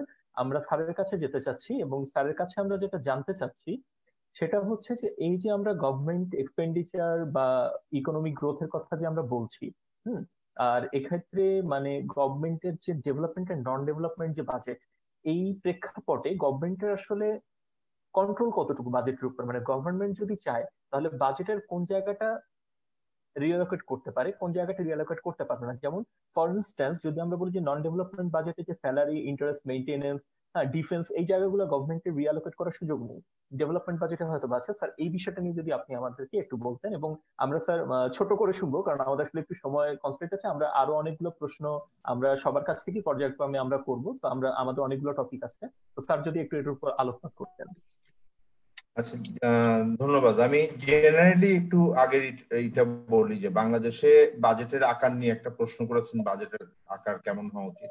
আমি মনে করি বাংলাদেশের বাজেটের আকার খুবই ছোট। আপনাদের এটা পাবলিক এক্সপেন্ডিচার সাইজ বলা হয়েছে। সবচেয়ে বড় সমস্যা আমরা যা প্রক্ষেপণ করি বা যে বাজেটটা প্লেস করা হয় সেই বাজেটটা কিন্তু আমরা আসলে বাস্তবায়ন করতে পারি না। আমরা সাম্প্রতিক সময় দেখেছি তার মাত্র 80% মতো আমরা এটা বাস্তবায়ন করতে পারি। এবং এটা এক্সপেন্ডিচারের ক্ষেত্রেও যেমন সত্যি, এটা আমাদের আর্নিংস এর ক্ষেত্রেও সত্যি। আপনারা বাজেট মানে রেভিনিউ আর্নিংস এর ক্ষেত্রে আপনি বলেছেন যে এক্সপেন্ডিচারের ক্ষেত্রেও কিন্তু এই শর্টফলটা হয়। এবং অনেক ক্ষেত্রে আমাদের কাছে মনে হয় যে বাংলাদেশের বাজেট যেভাবে তৈরি হচ্ছে এটা একটু বৈজ্ঞানিক ভাবে তৈরি হচ্ছে না। তো বৈজ্ঞানিক ভাবে তৈরি না হওয়ার কারণ হলো যে যিনি বাজেট করছেন, আমাদের সাসপিশন হলো তিনিও জানেন যে এক্সপেন্ডিচারটা যেভাবে দেওয়া আছে এইটা আসলে খরচ হবে না, কিন্তু এটা দিনের পর দিন এভাবে চলে আসছে। কারণ এটা একটা সিস্টেমেটিক প্যাটার্ন আছে যে কোথায় কোথায় এটা খরচ হচ্ছে বা কোথায় কোথায় হচ্ছে না। এটা কিছুটা হয়তো আমাদের যেহেতু আর্নিংস হয় না সেই জন্য এক্সপেন্ডিচার হয় না, আবার কিছু কিছু জায়গায় এক্সপেন্ডিচারটা জাস্ট দেওয়া আছে, এটা সেই অর্থে খরচ হয় না। তো যেটা আপনি বলছেন যে কোন কোন জায়গায় আমার ফ্লেক্সিবিলিটি আছে, কোন কোন জায়গায় আমার ফ্লেক্সিবিলিটি নাই, ডেফিনেটলি তো আমার স্যালারি তো আমার দিতে হবে। আমার যে যারা সরকারি কর্মকর্তা কর্মচারী আছেন তাদেরকে স্যালারি দিতে হবে। যে এরপরে আবার কিন্তু আপনি দেখবেন যে হয়তো কিছু জায়গায় আপনি কমাতে পারবেন, হলো যে নতুন কিছু জায়গায় হয়তো আপনি রিক্রুটমেন্ট করলেন না, হয়তো আগামী বছরের নর্মালি প্ল্যান ছিল এই জায়গায় আবার করলেন না। আবার কোথাও কোথাও কিন্তু রিক্রুটমেন্ট করতে হচ্ছে, কারণ করোনা মোকাবেলার জন্য এটা করতে হচ্ছে। আমাদের এলিফ্যান্ট ইন দ্য রুম হলো যে করোনা ভাইরাসকে মোকাবেলা করা, এইটাতে তো বাজেটের ফোকাস থাকতে হবে। তো সেইটার ভেতরে আপনার একটা বড় জায়গা হলো যে আপনি হয়তো ডাক্তার নিয়োগ দিচ্ছেন, নার্স নিয়োগ দিচ্ছেন, তার জন্য আপনার একটা স্যালারিজ লাগবে, এটার জন্য ইকুইপমেন্টস কিনতে হবে, এটার জন্য মেডিসিন কিনতে হবে। সেটার জন্য অবশ্যই আমরা সবাই বলছি যে এই জায়গায় বরাদ্দটা দিতে হবে এবং অ্যাডিকুয়েটলি দিতে হবে। আর দ্বিতীয় যেটা আমরা বলছি যে অন্যান্য, এখন আমরা মোটামুটি সবাই কিন্তু যারা অর্থনীতির বিশ্লেষণের ভিতরে আছি কয়েকটি খাতকে আমরা মোটামুটি এগ্রি করেছি। এখানে সেলিম ভাই আছে না, ওনারা সানেমের পক্ষ থেকে বলেছেন, আমরা সিপিডির পক্ষ থেকে বলেছি যে কৃষি খাতকে, সামাজিক নিরাপত্তা যে খাত আছে সেইটা, স্বাস্থ্য খাত অবশ্যই, এবং তার সাথে যেগুলো কর্মসংস্থান তৈরি করছে এই ধরনের খাতে কিন্তু আমরা বরাদ্দ বাড়ানোর কথা বলছি। ফলে একদিক থেকে বরাদ্দ রিঅ্যালোকেশন হচ্ছে। এখন প্রশ্ন হলো, আমরা যেটা বলছি সেটা হলো যে আমাদের হয়তো বাজেট ডেফিসিট বাড়বে, কিন্তু আমাদের বাজেট কি অনেক বাড়বে কিনা। অর্থাৎ আমরা যখন এক্সপ্যানশনারি মানে ফিসকাল পলিসির কথা বলি তখন কিন্তু আমরা নর্মালি বলি যে হলো এটার এক্সপেন্ডিচার বাড়াতে হবে। তো এক্সপেন্ডিচার বাড়াতে হলে আমাদের অবশ্যই সেটার সাথে ফাইন্যান্সিংটা লাগবে। সো ফাইন্যান্সিং এখন একটা বড় কনস্ট্যান্ট হয়ে গেছে, এবং এটা করোনা আসার আগেই হয়েছে। আমরা সিপিডি থেকে বলেছি যে এইটা একটা বড় ট্রাবল ছিল যে আমরা রেভিনিউ আর্নিং যথেষ্ট করতে পারছিলাম না। সো গভর্নমেন্টকে যদি এখন কন্ট্রোলও করতে হয় পাবলিক এক্সপেন্ডিচার, খুব বেশি জায়গা তার কাছে নাই। যেমন আমরা কিছু জায়গা আইডেন্টিফাই করার চেষ্টা করেছি। একটা জায়গা হলো যে আমরা এখন বলেছি যে যেই পারচেজ গুলো এখন দরকার নাই গভর্নমেন্টের গুডস এন্ড সার্ভিসেস এর ক্ষেত্রে সেই জায়গাটা কমাতে পারে। সরকারের পক্ষ থেকে এখন নতুন করে অ্যাসেট অ্যাকুইজিশনের ক্ষেত্রে যদি খুব বাইন্ডিং কনসেন্ট না থাকে সেগুলো না করা, সরকার একটা বড় টাকা রাখে শেয়ার এবং ইকুইটিতে ইনভেস্ট করার জন্য সেই ধরনের অর্থ এখন না রাখা, এবং স্টেট ওন যে এন্টারপ্রাইজ গুলো আছে ইনক্লুডিং ন্যাশনাল যে মানে স্টেট ওন ব্যাংকস যেগুলো আছে সেগুলাকে তারা নিয়মিত ভিত্তিতে রিক্যাপিটালাইজেশন করে, লোনস দেয়, এই জায়গাটায় হয়তো কিছুটা কন্ট্রোল করাটা অনেক সহজ হবে। এডিপির তো মোটামুটি একটা চিত্র আমরা পেয়ে গেছি, এখন আমরা যাই বলি না কেন এটা মোটামুটি দাঁড়িয়ে গেছে, কিন্তু অনেক ক্ষেত্রে সেটার ক্ষেত্রেও টাকা ছাড়ের ক্ষেত্রে হয়তো কিছুটা প্রায়োরিটাইজেশন বছর ধরেই আমাদের হবে। আমরা যেটা বলছি গুরুত্ব দিয়ে সেটা সারা বছর ধরে কিন্তু এডিপির প্রকল্প মানে গ্রহণ করা হয়, এটা অনুমোদন করা হয়। তো সেই জায়গাটাতে আরেকটু কেয়ারফুল হওয়া যে আমাদের আসলে প্রায়োরিটি গুলো এখন যেগুলো না করলে হয় সেটা হচ্ছে কিনা। সো এইটা হলো মোটামুটি স্ট্রাকচার। ফলে একদিক থেকে আমি যদি বলি সামনের বছরে বাজেট অনেক বাড়বে আগের বছরের থেকে তা কিন্তু না, কিন্তু যদি আমরা বাজেটটা বাস্তবায়ন করতে পারি, যেহেতু আমরা আগে বাজেট বাস্তবায়ন করতে পারতাম না, ফলে হয়তো আমাদের পাবলিক এক্সপেন্ডিচার বাড়তে পারে এবং সে ডেফিনেটলি সেটার জন্য হয়তো ডেফিসিট এইটাও বাড়বে। কিন্তু একটা বড় প্রশ্ন থাকবে হলো যে এই ডেফিসিটটাকে আমরা কিভাবে ফাইন্যান্সিং করব। আমি যদি পরে এই আলোচনা আসে তখন আমরা সেই ব্যাপারটা আমি বলতে পারি। ধন্যবাদ স্যার আপনাকে আপনার অবজারভেশনের জন্য। আমরা এই পর্যায়ে যাব সেলিম রায়হান স্যারের কাছে, ঢাকা বিশ্ববিদ্যালয়ের প্রফেসর হিসেবে স্যার রয়েছেন কর্মরত। তো স্যারের কাছে আমরা যেটা জানতে চাইবো যে আমরা এতক্ষণ যে আলোচনাগুলি করলাম, তো এখানে মোটামুটি একটা জিনিস গভর্নমেন্ট এক্সপেন্ডিচার নিয়েও কিছু কথা হচ্ছে। তো গভর্নমেন্টের এক্সপেন্ডিচার এবং বাজেটটাকে এইভাবে ম্যানেজ করা, তো স্যারের কাছে যদি আমরা জানতে চাই যে আমাদের এই যে এক্সপেন্ডিচার গুলা যে আসলে কোথায় কোথায় চ্যানেল করা উচিত, কোথায় রিঅ্যালোকেট করা উচিত। সোশ্যাল সেফটি নেট আছে, ইন্টারেস্ট সাবসিডি, ভিজিএফ, এরকম অনেকগুলো ব্যাপার আছে যেগুলো নিয়ে ইতিমধ্যেই কথা কিছুটা হয়েছে।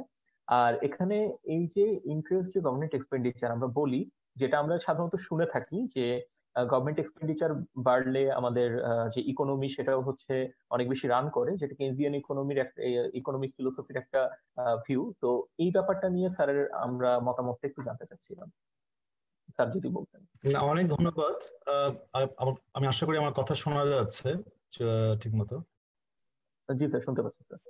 আচ্ছা, অনেক ধন্যবাদ। আমি শুনছিলাম মজিদ ভাই, আসসালামু আলাইকুম, এবং তৌফিককে শুভেচ্ছা দিচ্ছি এবং অর্গানাইজারদেরকে অবশ্যই আমি অভিনন্দন জানাচ্ছি যে এরকম একটা প্রোগ্রামে আমাকে আমন্ত্রণ জানানোর জন্য। আমি বরং অর্গানাইজারদের অথবা যারা পার্টিসিপেন্ট তাদেরকে একটা প্রশ্ন করি, এবং সেটা হয়তো আলোচনার জন্যই প্রশ্নটা করছি। এটা যে এটা একটা পাজল না যে বাংলাদেশের ট্যাক্স জিডিপি রেশিও 9%-এর নিচে, রেভিনিউ হয়তো 10%-এর নিচে, তারপরে বছর পর বছর সরকার কিভাবে বাজেট ডেফিসিট 5%-এর নিচে রাখে। মানে এটা কিভাবে সম্ভব? মানে এটা সম্ভব ওইভাবেই যে সরকার আসলে যে সেক্টরগুলোতে প্রায়োরিটাইজ করা দরকার, এখন আমরা যে চেঁচামেচি করছি, স্বাস্থ্য, সোশ্যাল প্রোটেকশন, কৃষি এবং অন্যান্য সেক্টর, এই সেক্টরগুলোতে অনেক কম খরচ করে প্রতি বছরই। এবং যেটা করে সেটা হচ্ছে যে আমি প্রেজেন্টেশনে একটা জায়গায় আমি একটু কনফিউশন আছে, আমি সাজেস্ট করছি কনফিউশনটা আপনারা একটু ঠিক করে নেবেন অর্গানাইজার যারা প্রেজেন্ট করেছেন। আমাদের দেশে বাজেট যেভাবে করা হয় সেটা হচ্ছে 3টা ধাপে। একটা হচ্ছে proposed budget, then revised budget, then actual budget. So propose budget যখন করা হয় তার পরের বছর ফিনান্সিয়াল ইয়ারে যখন নতুন প্রপোজ বাজেট হয় তখন আগের বছরের রিভাইজ বাজেটটা তার সাথে প্লেস করা হয়। কিন্তু ওই বছরের যে অ্যাকচুয়ালি কি খরচ হয়েছে সেটা কিন্তু পেতে পেতে আরো প্রায় বছর দেড়েক লেগে যায়, মানে ওই অ্যাকচুয়াল বাজেট। তো 3টা কিন্তু ফিগার, প্রপোজড, রিভাইজড এবং অ্যাকচুয়াল। আপনারা যেটাকে অ্যাকচুয়াল বলছেন সেটা হচ্ছে আসলে প্রপোজড, এবং আপনাদের কাছে অ্যাকচুয়াল ফিগারটা যদি আনেন তাহলে দেখবেন যে বাজেটের আসলেই যখন প্রপোজ করা হয় এবং আমরা 1.5 থেকে 15 বছর পরে যখন অ্যাকচুয়াল ফিগারটা পাই, তাতে পাই যে আমরা 77 থেকে 78% আসলে ওই প্রপোজড বাজেটের অ্যাকচুয়ালি বাজেট ইমপ্লিমেন্ট করা। তাহলে এই যে এত বিশাল বড় সাইজের একটা বাজেট ঘোষণা করা হয় এবং ম্যাজিক্যালি একটা নাম্বার, এই বাজেট ডেফিসিট 4.5-5% মেনটেন করা হয়, যেখানে ট্যাক্স জিডিপি রেশিও হচ্ছে 9%, কোনো একটা বছরে আমাদের 10%-এর কাছাকাছি গিয়েছিল, আবার আমরা এখন 9%-এর নিচে নেমে এসেছি এবং এই বছরটা আমরা আরো নিচে নেমে যাব। তাহলে এটা কিভাবে মেনটেন করা হয় বছর শেষে? বছর শেষে তখনই মেনটেন করা হয় প্রতি বছরই বাজেটে যখন বলা হয় যে increased allocation for health education অথবা সোশ্যাল প্রোটেকশন, দেখা যায় যে যেটা তৌফিক সুন্দরভাবে একটু আগে বলছিল যে কতগুলো ক্ষেত্র আছে, এরিয়া আছে যেখানে কাটছাট করা সম্ভব না, এবং এগুলো কাটছাট করলে অনেক মানে চেঁচামেচি অনেক বেশি হবে। কিন্তু এমন কিছু জায়গায় যেগুলোকে সফট সেক্টর বলা যায়, এই সোশ্যাল সেক্টরগুলো, এগুলোতেই কাটছাট করে শেষ পর্যন্ত দেখা যায় যে আমরা বাংলাদেশ পৃথিবীতে সবচেয়ে সর্বনিম্ন খরচ, সরকারি খরচকারী দেশ একটা স্বাস্থ্য খাতে, 0.5 অথবা 0.6% অফ জিডিপি। শিক্ষা খাতে আমরা 2%-এর উপরে উঠাতে পারিনি, এবং এটা এই যে ফিগার বলছি এটা গত 2 দশকেরই প্রায় একই রকম, irrespective of who was in the power. যারাই ক্ষমতায় ছিল তারা মোটামুটি একই রকম একটা প্যাটার্ন তারা মেনটেন করেছে। সুতরাং এখন চ্যালেঞ্জটা হচ্ছে যে সেক্টরগুলো সবচেয়ে অবহেলিত ছিল, কারণ এই সেক্টরগুলোতেই সবচেয়ে বেশি খরচ করার কথা বলা হচ্ছে, এবং এই সেক্টরগুলোতে সবচেয়ে বেশি খরচ করতে গিয়ে বিপদটা কোথায় হচ্ছে, যে এই সেক্টরগুলো খরচ করার ক্ষমতাও নেই, যেটা মাননীয় পরিকল্পনা মন্ত্রী কিন্তু কিছুদিন আগে বলছিলেন, যে কয়েকদিন আগেই বলেছেন যে যার খাওয়ার ক্ষমতা বেশি নেই তাকে যদি বেশি করে খাবার দেওয়া হোক সে খেতে পারবে না। ঘটনাটা হয়তো খুব ক্রুড মনে হয়েছে, কিন্তু বাস্তবতা হচ্ছে যে অনেক ক্ষেত্রেই দেখা যায় এই মন্ত্রণালয়গুলো তারা খরচ করতে পারে না বলে তারা টাকা ফেরত পাঠিয়ে দেয়, এবং বছরের শেষে কারণ তাদেরকে খরচ করতে পারার মতো যে দক্ষতা অথবা যে ক্যাপাসিটি বিল্ড আপ এবং যেরকম ভাবে তাদেরকে গাইড করা, সেটা কিন্তু আসলে আমরা দেখিনি। স্বাস্থ্য খাতে এখন যে বেহাল দশা আমরা দেখছি সরকারি স্বাস্থ্য খাতে, এরকম একটা ক্রাইসিস মোকাবেলা করার জন্য আমি জাস্ট উদাহরণ দিই, চিটাগাং মেডিকেল কলেজে যে আইসিইউর জন্য যে বেড, 10টা বেড, এটা কিন্তু 1 বছর আগে আমদানি করে আনা হয়েছিল। তার মানে আমদানি যারা করেছিল তারা কিন্তু তাদের যে লাভটা সে তখন পেয়ে গিয়েছিল, কিন্তু এটাকে মেডিকেল কলেজে ইনস্টল করার জন্য যে মেকানিজমটা, যারা ইনভলভ তারা হয়তো তাদের লাভটা সেভাবে পায়নি বলে তারা আর এটাকে আর ইনস্টলই করেনি। 1 বছর ধরে সেই আইসিইউ বেডগুলো পড়েছিল। এখন এই করোনা ভাইরাসের সময় খুঁজে দেখা গেল যে আইসিইউ বেডগুলো স্টোরে পড়ে আছে। তো বাংলাদেশে এই কালচারটা, যেটা আমি একটু এক্সটেন্ড করবো ওই এক্সপেন্ডিচার এবং ট্যাক্সের জায়গাতে, যে এরকম একটা রেন্ট সিকিং বিহেভিয়ারের জন্য রেন্ট সিকাররা সবসময় খুঁজতে চায় যে আমার লাভটা কোথায়, তাহলে আমি এখানে কি পাচ্ছি, এবং যখন তারা কিছু পায় না তখন দেখা যায় সেখানে আর সেরকম কোনো কিছু। জায়গাটা আপনি প্রশ্ন করেছেন, সেই জায়গাটা আমি হয়তো বলবো যে অবশ্যই তৌফিক যেটা বলেছেন খুব গুরুত্বপূর্ণ, যে আমরাও বলেছি সানেমের পক্ষ থেকে স্বাস্থ্য খাতে, কৃষি খাতে, সোশ্যাল প্রোটেকশন, এবং সর্বোপরি আমি মনে করি যে আমাদের ইকোনমিক যেটা রিকভারি করা দরকার এই ক্রাইসিসের মোটামুটি একটা স্টেজে যাওয়ার পরে আমরা রিকভারির জন্য স্টিমুলাস প্যাকেজ যেটা অ্যানাউন্স করা হয়েছে, যদিও সেটা ব্যাংকিং সেক্টর, অসম রকম ব্যাংকিং সেক্টর ক্রেডিট বেস নির্ভর, এবং আমার ব্যাংকিং সেক্টরের প্রবলেমও আমরা জানি, অলরেডি আপনাদের প্রেজেন্টেশনে কিছু বলেছেন, কিন্তু আপনারা কয়েকটা জিনিস একটু হয়তো মানে আপনারা অ্যাভয়েড করেছেন, ওই সেন্সিটিভ জায়গাগুলো, বেসিক্যালি পলিটিক্যাল ইকোনমিক পার্সপেক্টিভ গুলো, সিরিয়াস ইনস্টিটিউশনাল ফেলিয়ার আছে ব্যাংকিং সেক্টরে। সুতরাং স্টিমুলাস প্যাকেজ অথবা এই যে জিনিসগুলো আমরা চাইবো এগুলো বড় ধরনের বাস্তবায়ন হবে, এটা সরকারি খরচের জায়গায়, সেটা কিন্তু বাস্তবায়নের জন্য যে ইনস্ট্রুমেন্টটাকে ইউজ করা হচ্ছে ব্যাংকিং সেক্টর, সেটা অলরেডি অনেক ভালনারেবল, এবং এখানে কিন্তু যথেষ্ট রকম ইনসেন্টিভ থাকবে ওই রেন্ট সিকারদের, যে আমার এখানে কি পাবো আমি, ওই ধরনের তারা ওই রেন্ট সিক করতে চাইবে, এটাকে কিন্তু থামাতে হবে। সুতরাং আমি যেটা বলবো যে এই জায়গাটাতে যে গভর্নমেন্ট যে এক্সপেন্ডিচার বাজেটের যে সাইজ, যেটা আমি একটু আগে বলেছি, সেটার করার জন্য এক্সপেন্ডিচার বাড়াতে হবে, যে আপনার প্রশ্নটা ছিল, অবশ্যই সরকারকে খরচ এখন বাড়াতে হবে এই এরিয়াগুলোতে, তাহলে হয়তো কিছু এফেক্টিভ ডিমান্ড ক্রিয়েট করতে পারবে। ইকোনমিক রিকভারিটা এখন খুব জরুরি। আমি সবসময় বলি যে কোনো ইকোনমিক পলিসির ইম্প্যাক্ট বোঝার জন্য আমাদের দেখতে হবে পাইতে কি হচ্ছে, PIE মানে পভার্টি, ইনইকুয়ালিটি অ্যান্ড এমপ্লয়মেন্ট, এবং এই 3টা পাইয়ের 3টা লেটারই এখন কিন্তু অসম রকম বিপদগ্রস্ত। পভার্টিও আমাদের খুব বড় ধরনের পভার্টি, আমরা সানেমের গবেষণাও দেখিয়েছি যে পভার্টি বড় ধরনের একটা রেটে জাম্প হতে পারে, ইনইকুয়ালিটি বাড়ছে, এবং এমপ্লয়মেন্ট লস, এখন বড় ধরনের এমপ্লয়মেন্ট লসের রিস্ক আছে।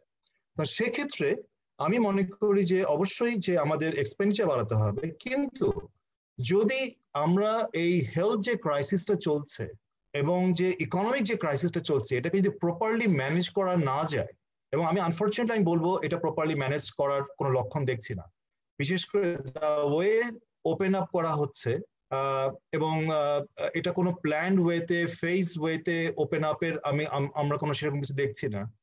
যখন সংক্রমণ বাড়ছে তখন আরো বেশি ওপেন আপ করা হচ্ছে।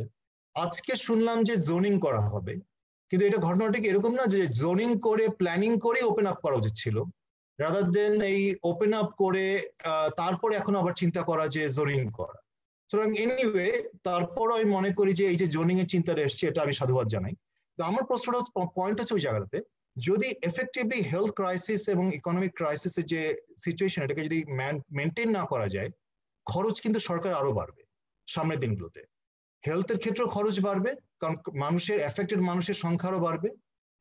আমরা তো দেখছি অলরেডি, এবং শুধুমাত্র এখন দেখছি যে ট্রিটমেন্ট ঢাকা সেন্ট্রিক অথবা ঢাকা চিটাগাং সেন্ট্রিক, কিন্তু যখন গ্রামে গ্রামে এবং বিভিন্ন জায়গায় যখন এটা ছড়িয়ে যাবে, যদি এটাকে কন্ট্রোল না করা যায়, তাহলে যে ওই হসপিটালগুলোকে ম্যানেজ করা, ওগুলোর জন্য হেলথ ক্রাইসিসকে দেখা যাবে সরকার তখন অ্যাডহক বেসিসে অনেক খরচ করছে কোনো ধরনের প্রপার প্ল্যানিং ছাড়া। এই জায়গাটা আমি একটু সতর্ক বানিয়ে দিচ্ছি যে যদি এই এক্সপেন্ডিচারের ব্যাপারে যদি হেলথ ক্রাইসিস না করা যায়। আরেকটা হচ্ছে যে অবশ্যই আমাদেরকে, যেটা তৌফিক বলেছে, যে আমাদের আমাদের আননেসেসারি এক্সপেন্ডিচার কমাতে হবে, এবং এই জায়গাটাতে যদি আমরা কমাতে না পারি তাহলে যেটা হবে যে নানা ধরনের অপশন আমরা জানি, এবং অনেকে বড় বড় অনেক ইকোনমিস্টরা, নোবেল লরিয়েট, তারাও সাজেস্ট করেছেন টাকা ছাপানো অথবা ফাইন্যান্সিং এ খুব ইজি কতগুলো ওয়ে আছে, যে এভাবে টাকা ছাপালে অথবা ই করলে একটা বিপদ হচ্ছে যে আমি টাকা ছাপানোর বিপক্ষে না, বাট আমি মনে করি যে this is the last option, last resort. কিন্তু যদি এরকম ইজি কিছু ফাইন্যান্সিং এর অপশন থাকে, তখন দেখা যাবে আননেসেসারি কিছু গভর্নমেন্ট প্রজেক্ট যেগুলো অ্যানুয়াল ডেভেলপমেন্ট প্রোগ্রামে আছে সেগুলোকে ফাইন্যান্স করার জন্য টাকা ছাপানো হচ্ছে। তো সেই জায়গাটা মাথায় রাখা দরকার। খুব একদম শেষে এই মুহূর্তে আমি জাস্ট মজিদ ভাই যেটা ট্যাক্সের কথাগুলো বলছেন, এই জায়গাটা আমি একটা বলবো, এবং কি আপনাদের প্রেজেন্টেশনও একটা জায়গাটা হয়তো আপনার উল্লেখ করেনি, আমার মনে হয় সেটা খুব দরকার। সেটা হচ্ছে 2012 সালে যে ভিএটি যেটা ল, এটা কিন্তু ইমপ্লিমেন্টেশনটা হওয়া দরকার। এটা ইমপ্লিমেন্টেশন না হওয়ার পিছনে যে এক ধরনের রেজিস্ট্যান্স আমরা দেখছি, এবং একটা ভেস্টেড ইন্টারেস্ট গ্রুপের, আনফর্চুনেটলি বাংলাদেশে দেখা যায় যারা ট্যাক্স ডিফল্টার এবং যারা ব্যাংক লোন ডিফল্টার মোটামুটি একই ধরনের লোকজন, মানে গ্রুপটা কিন্তু আপনি আইডেন্টিফাই করা যায়, এবং তাদের সাথে খুব পার্থক্য করা যায়, same set of group, same set of people. এবং দেখা যায় যে রেজিস্ট্যান্স যেটা আসে, এই একটা ভেস্টেড ইন্টারেস্ট, সেটা কিন্তু খুব স্ট্রংলি হ্যান্ডেল করা দরকার। আমরা দেখেছি এই রেজিস্ট্যান্সকে হ্যান্ডেল করার জন্য সরকারের সেরকম কোনো শক্ত রাজনৈতিক ইচ্ছা সেভাবে কিন্তু ভিজিবল ছিল না। অথচ আমি মনে করি যদি এই যে এখন একটা ক্রাইসিস সামনে হতে যাচ্ছে রেভিনিউ কালেকশনে, ভিএটি ল এর ইমপ্লিমেন্টেশনটা হওয়া দরকার, এটা একটা রিভিউ হওয়া দরকার, কারণ 2012 সালে এটা করা হয়েছিল, কুইক একটা রিভিউ হওয়া দরকার, এবং কিছু সিনারিও অ্যানালিসিস করা দরকার।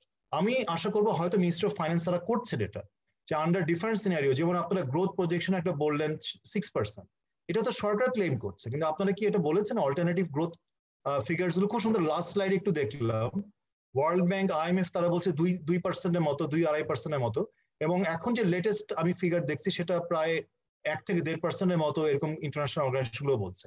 দ্যাট মিনস এটা কিন্তু একটা বড় ধরনের একটা আমাদের মানে আমরা ইকোনমিক স্লাইড ডাউন করতে যাচ্ছি।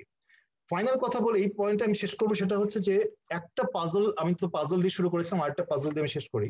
সেটা হচ্ছে মিলে না, সেটা হচ্ছে যে জিডিপি গ্রোথ রেট আমরা বলছি বাড়ছে প্রতি বছরই, 6, 6.5, 7, 7.5, 8, এবং আমাদের আবার ট্যাক্স জিডিপি রেশিও ফল করছে। এই দুটো স্টোরিকে কিন্তু মেলানো যায় না। তার মানে কি, এটা যদি হয় যে আমার গ্রোথ বাড়ছে কিন্তু ট্যাক্স জিডিপি রেশিও বাড়ছে না, তার অর্থ যে আমার যে ইনক্রিমেন্টাল যে জিডিপি যেটা আমার বাড়ছে সেটা আসলে আনট্যাক্সড।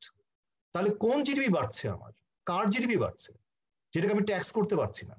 তো এই জায়গাটা কিন্তু আসলে এইটা it's a very deep political economic question, institutional question, এবং এই জায়গাটা আমার কাছে মনে হয়েছে খুব, যেটা মজিদ ভাই বলছিলেন একটু শক্তভাবে বলা দরকার, আমি ওই জন্য একটু শক্তভাবে বললাম যে এই প্রশ্নগুলো কিন্তু রেজ করা খুব জরুরি। ক্রাইসিস টাইম একটা সুযোগ দেয় যে একটা কমফোর্ট জোন থেকে বের হয়ে এসে নতুন ভাবে চিন্তা করার।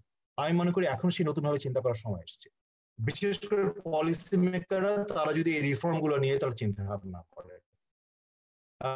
এই পর্যায়ে আমি থামবো। অনেক ধন্যবাদ স্যার, আপনাকে অসংখ্য ধন্যবাদ এই বিষয়ে আলোচনা করার জন্য, এবং স্যার যে পাল্টা যে কোশ্চেন গুলো করেছেন স্যার, সেটা আসলে অনেক চিন্তার বিষয়, এবং আমাদের আসলে এই জিনিসগুলো নিয়ে চিন্তা করা উচিত। এবং মোস্ট ইম্পর্টেন্টলি স্যার যে পয়েন্ট আপনার এখান থেকে আমরা পিক করছি, যদি সামারাইজ করি, যে আমরা যে থিওরিটিক্যালি যদি আমরা বলছি হ্যাঁ আমরা বাজেট এক্সপেন্ডিচার বাড়ালে ইকোনমি রান করবে বেটার, বাট এখানে আমার কথা হচ্ছে এক্সপেন্ডিচার বাড়ানোর পর সেটাকে ওয়েল ম্যানার্ড ভাবে ম্যানেজ করা যাচ্ছে কিনা, সেটা যদি না করা যায় আলটিমেটলি আসলে আমরা ডিজায়ার্ড আউটকামটা পাবো না। তো এই পর্যায়ে স্যারকে অনেক ধন্যবাদ। আমরা আবার তৌফিক ইসলাম খানের স্যারের কাছে যাব। স্যারের কাছে আমাদের কিছু প্রশ্ন আছে, এটা হচ্ছে স্পেসিফিক্যালি বাজেট ডেফিসিট নিয়ে। স্যার আমাদের যে কোশ্চেনটা সেটা হচ্ছে, আমরা তো একটা বড় ধরনের বাজেট ডেফিসিট এই বছরের এই ফিসকাল ইয়ারও দেখবো, নেক্সট ফিসকাল ইয়ারও আমাদের দেখার একটা আশঙ্কা রয়েছে। তো আমরা যেহেতু দেখা যায় যে এক্সটার্নাল ডেট এবং আমাদের ইন্টারনাল ডোমেস্টিক ডেট দিয়ে আমরা এগুলো সাধারণত ফাইন্যান্স করি। ইন দ্যাট কেস স্যার, এখানে আমি একটা তথ্য দিয়ে একটু আমি ব্যাকগ্রাউন্ডে একটু ব্যাখ্যা করবো স্যার, তারপর আমি আপনাকে স্যার ইয়ে করবো। তো এখানে স্যার ব্যাপারটা হচ্ছে যে আমরা তো অলরেডি স্টিমুলাস যে প্যাকেজ গুলো ঘোষণা করছি তা heavily dependent on the banking sector, আমাদের ইন্টারনাল ব্যাংকিং সেক্টর। তারপর স্যার সেকেন্ড যে পয়েন্টটা, যে আমরা ফরেন ডেটও কিছু নেব, তো যেগুলো হচ্ছে সাধারণত আসলে প্রজেক্ট গুলোর সাথে টাইট, যে সব প্রজেক্টের জন্য আমরা ডেট গুলা নেই সেই সব প্রজেক্টের সাথেও টাইট। তো স্যার এইরকম প্রেক্ষাপটে আসলে আমাদের এই মিক্সটা কিরকম হওয়া উচিত বা এটাকে কিভাবে ম্যানেজ করা উচিত, এবং এই যে ডেফিসিট ফাইন্যান্সিং এর ক্ষেত্রে আমরা আসলে ব্যাংকিং সেক্টরের উপর এক্সট্রা একটা বার্ডেন তৈরি করবো কিনা, তো এই বিষয়গুলো নিয়ে স্যার আমরা একটু আপনার কাছ থেকে জানতে চাচ্ছিলাম। ধন্যবাদ। প্রথমত হলো আমি মানে ডেফিসিট আলোচনার ক্ষেত্রে কতগুলো জায়গা আছে, আমি স্টেপ বাই স্টেপ সেটা যাই। প্রথম হলো যে আমাদের যে ডেফিসিট বাড়বে সেটা আমি ধরে নিচ্ছি যে আমাদের ট্যাক্স কালেকশনের যে টার্গেট আছে সেইটার পরে এটা বাড়বে। হ্যাঁ, এটা যদি আপনি মনে করেন তাহলে একরকম, আর যদি মনে করেন সেটা হবে না, হ্যাঁ, যেটা গতানুগতিক ভাবে হয়, সেটা হলো আর এক রকম। প্রতি বছরে কিন্তু প্রায় 13-14% একটা আমরা ট্যাক্স জিডিপি রেশিও আমরা বলি আর কি, হ্যাঁ, অন্তত 12-13% থাকে। তো আমরা রেভিনিউ জিডিপি রেশিওর কথা বলছি, সেইটা আসলে শেষ বিচারে গিয়ে গত বছর 10%-এর নিচে নেমে এসছে। কিন্তু হ্যাঁ, আপনাদের আমি জানি যে স্লাইডের কথা বলেছেন সেলিম ভাই, ওই জায়গাগুলো আপনারা একটু রিভিজিট করেন, নাম্বারস গুলো একটু আর একটু রিভিজিট করতে হবে আপনাদের। সেটার ক্ষেত্রে আমার সেকেন্ড হলো যে এইটা আমরা যদি এত বড় একটা ডেফিসিট করি, আমরা ইনফ্যাক্ট 1 লক্ষ কোটি টাকারও বেশি আমরা করছি সিপিডির পক্ষ থেকে, আমরা একটা রেগুলার প্রজেকশন করি, it remains close to the projection actual figures. এবছর আমরা করোনা আসার আগেই বলেছিলাম 1 লক্ষ কোটি টাকা, হ্যাঁ। তো তারপরে আমার ধারণা যে আরো বেশি হবে, আমরা সামনের সপ্তাহেই আমরা প্রেস ব্রিফিং করবো, আমরা will be writing A report. So এটার আরেকটা এস্টিমেট আমরা দেবো, এটা আরো বড় হবে। দ্বিতীয় যেটা আছে সেটা হলো, দেখেন কিন্তু বাজেট রিভাইজ বাজেটটা যখন করলো সরকার, আমরা যে নাম্বারসটা শুনছি এখনো প্লেস হয় নাই, সেইটা কিন্তু বেশি টাকা কমায় নাই এখান থেকে, হ্যাঁ। সেখান থেকে যতটুকু টাকা কমানো হলো, তারপরে এখন এনবিআর এর চেয়ারম্যান বলছেন যে ওনারা এই রিভাইজ বাজেট করতে পারবেন না আসলে, হ্যাঁ। তাহলে যে রিভাইজ বাজেট তৈরি হচ্ছে এগুলোর কোনো ভ্যালু নাই কিন্তু এখন, হ্যাঁ।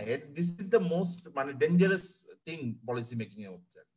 বাজেটের আসলে সত্যিকার যদি বলেন যে একটা গ্রস এই নাম্বারস গুলোর কোনো ভ্যালু এখন আর নাই, বিশ্বাসযোগ্যতা নাই। কত টাকার বাজেট দিল, কত টাকার রেভিনিউ হলো, এভরিওয়ান যারা এই বাজেটকে ভালো করে দেখেন তারা জানেন যে এগুলোর কোনো আসলে বিশ্বাসযোগ্যতা নাই, এগুলো হবে না। সুতরাং সেইটা একটা বড় চিন্তার জায়গা। এটা শুধুমাত্র এক্সপেন্ডিচারের ক্ষেত্রে, এটা রেভিনিউ এর ক্ষেত্রে, এটা ডেফিসিটের ক্ষেত্রে, ডেফিসিট ফাইন্যান্সিং এর ক্ষেত্রে। সো সেকেন্ড হলো যে ডেফিসিট ফাইন্যান্সিং, আচ্ছা ঠিক আছে, ডেফিসিট বড় করতে হবে। এখন বড় করতে হলে ফার্স্ট কনসিডারেশন হলো আমার ডেটের সিচুয়েশন, আমার আউটস্ট্যান্ডিং ডেট কি আছে। আপনারা কিছুটা বলেছেন, কিন্তু আপনারা যেই নাম্বারস গুলো বলেছেন এই নাম্বারস কিছু মিন করে না। আমি মনে করি যে এটা অর্থনীতির আকারের উপর নির্ভর করে।